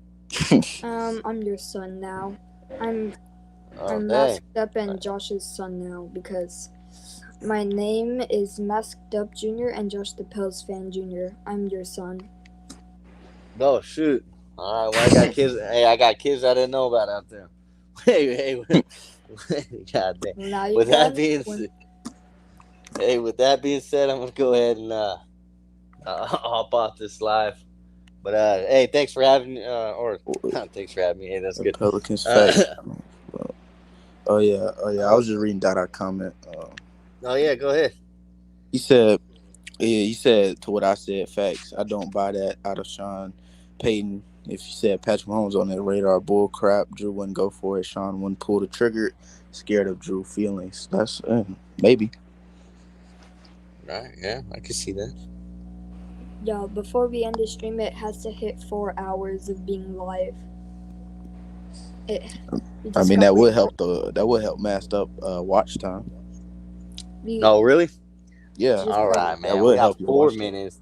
We got 4 minutes. We got 4 minutes. yeah. I'll end it in 4 minutes, guys. I'm gonna read some comments up here and shout out to everyone in the Enjoy the comments. Saints talk, man. Man, thank you, Right? Dada. Yeah, Yeah. thank you, Dada, for Yeah, sure. he been subscribed to me for like a little minute now, so I appreciate that. Right, same here, dude. Like, thank you, everyone in the chat. I appreciate it. Dada, I see you. I shout you out, Cass. Got Joe Mommy's up here in the panel. Who else? We got Elite. Still playing We Madden we we had a 13. special guest when Hootie popped in. Yep. We had Derek popped in for a little while, guys. That was Yeah, pretty good. he said a lot of good things. Yeah, he did, man. Yeah, it's good to have you guys. Come up here and talk some. Not only Saints football. I mean, like I'm down to talk like whatever. Like UFC and stuff. I watch a lot of UFC and boxing, and Josh is a huge Pelicans fan, and I've been like Mm-hmm. keeping up on the Pelicans through your page, honestly, because I don't really Appreciate watch that. basketball too much, but hey, you keep me posted on that stuff, so I appreciate you. Keep me updated on that. I No won't be problem, Um, man. posting. That's the whole goal. I won't be posting anything. Oh, they don't let you, huh? Literally, because I literally got uh, an email from YouTube saying you have violated the community guidelines for urban child safety policy, I got the same email. and I'm 11, He's so sad. and that's why. Oh, yeah. And also, You Josh, I think that might have been the reason why your stream got taken down for community guidelines. Yeah, it did. I had to get it resolved, and I got it back up there. It didn't save all of it, but it saved most of it. So Yeah, because like whenever we were, I think it was right whenever I said I was 11, it just went down. hopefully, don't do that for Masked Up Show. I'm Oh, 11. I'm 11. I'm 11. right. 1,514 years old. Damn.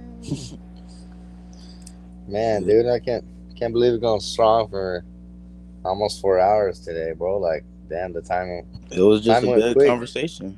It was. Yeah. Dude, I mean, we talked about Jameis Winston's situation, draft picks, Pels defense, for a head little bit. coach. Yeah, Pelicans. OC. Love the Saints talk. Yeah, man. Y'all guys have OC. some here. Absolutely. Y'all rate my new profile picture. Let me just turn my cam off. 0 out of 10. Come on, man. It was just Drew Brees and James Winston. What? You don't lie. Like Carl Weezer eating a croissant? I Nah, don't know man. who that is. Carl Weezer. I know Drew Brees, though. And Jameis Winston. And it like, seems as if I have passed away for such my old age. like I can name a lot of Saints players or like Name UFC 5 fighters or even boxers. Name 5 Saints Kes said, players right good now. stream, guys. Yeah, thank you. I appreciate it. 3, 2, 1. Goodbye. Oh, he dipped out. Oh, I see. It hit 4 hours. Oh, I see him. Yeah. Man, he's good. But yeah, dude, on that note, dude, I'm going to dip out too, Josh. It's good having you, bro. We got to definitely do some more lives together. Like hop on yours when you go live. Yeah, hopefully soon. We definitely have some good conversations for sure. Yeah. I feel like we relate on the same type of levels. We agree on a lot of subjects. So definitely a good stream, bro. Yeah, man. It's good to have you on here. Yeah, I appreciate it, man. And anyone in the chat, man, if y'all haven't subscribed to me yet, make sure y'all do. Josh the Pels fan. For sure. Yeah, definitely subscribe to his channel. He's always leaking some crazy highlight videos and not only on our team, but on our players on our team, but on the Pelicans as well. So and he definitely keeps you up not only on Saints, Jameis Winston, and but even on the Pelicans, man. He's always keeping up on that with the trades and always talking after the game, if not during the game. So definitely tune in to Josh, the Pills fan. Definitely hit the subscribe button, like button, blow your boy up for sure. Yeah, man. Same thing with Masked Up, man, because he's doing some really good things right now. Him and Hoodie Jude, they both doing some really good live streams right now. Hell yeah, they are. And Hootie Jube's gonna. Hey, with that being said, Hootie Jube's gonna be live tonight. Yeah, it's gonna be Um, crazy. yeah, it's gonna be another crazy one. I guess they're doing the parade, but instead of watching the parade, he's gonna be actually in the parade. So watch out for Hootie Jube, man. He's gonna be bringing New Orleans to YouTube, pretty much showing us fans that don't live there. The parade and what actually goes down in the city of New Orleans. So definitely excited to see that for sure. Canelo is pound for pound number one. You know what? I agree with that 100%. Like, there's nobody stopping that guy. Wait, that's the Nobody. dude that beat Conor McGregor, right? What's that? I said that's the dude who beat Conor McGregor, right? Or is that the other dude? No, no, no. That was Floyd Mayweather.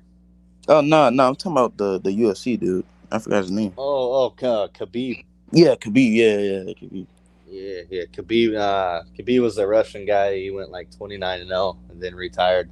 He actually started his own UFC, which is called Eagle FC, and he's doing things different. Instead of buying pay-per-views like the UFC and others do, you actually get it for free. You just got to basically type in your like email address, and you get it for free.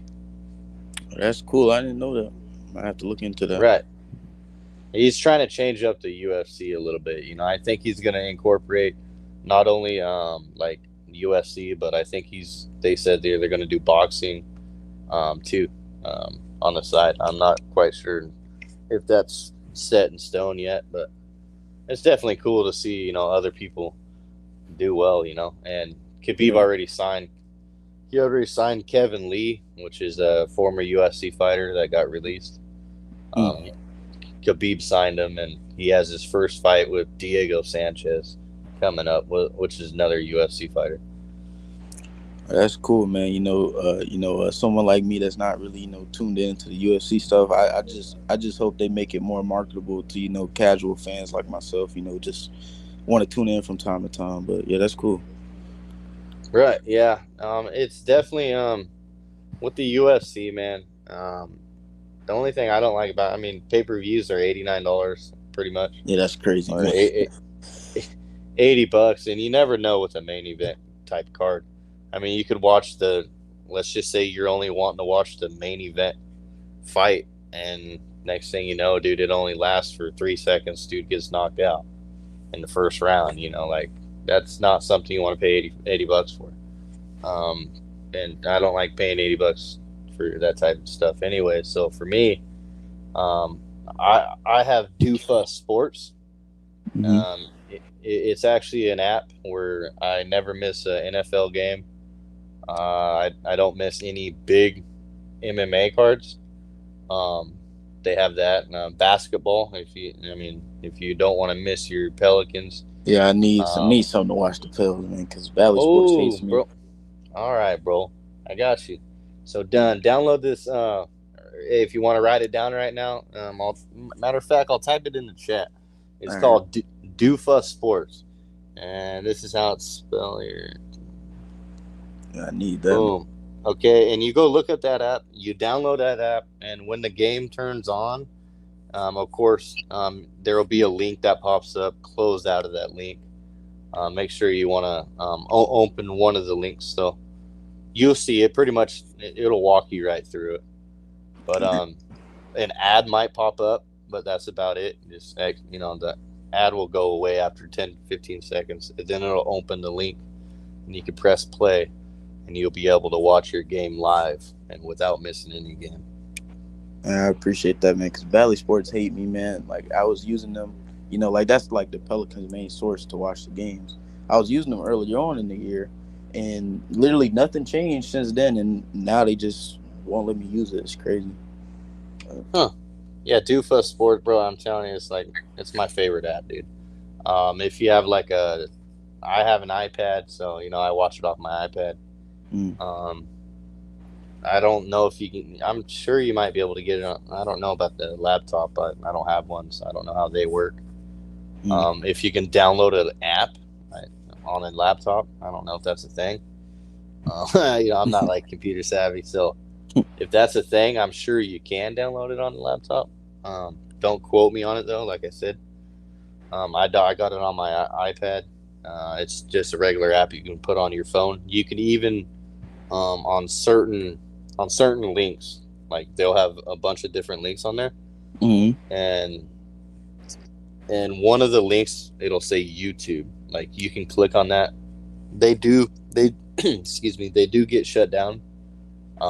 But if you click on the YouTube one, you can legit stream it from your phone to your TV through YouTube.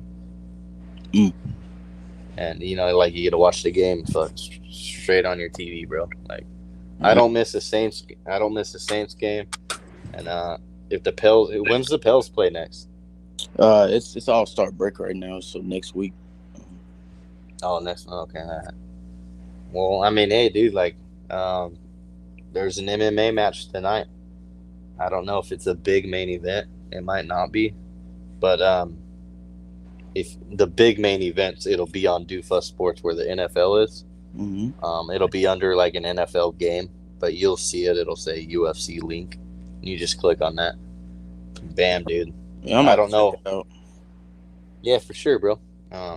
Definitely. I mean, once I found that up, I never went back, bro. Like I used to live stream, or I mean, not live stream, but look for streams for our games. Same. That's what I do with the Pels, man. Right, and like I could email you some of those too, for sure, or whatever. Like I'll hit you up on like Twitter or whatever. All right. Find me on Twitter. I'm under Native on Twitter. I'll have to find you for sure. But yeah, dude, I'll send you other links to other different ones that I have success on too. But Doofa Sports is the one I've had like tremendous success on.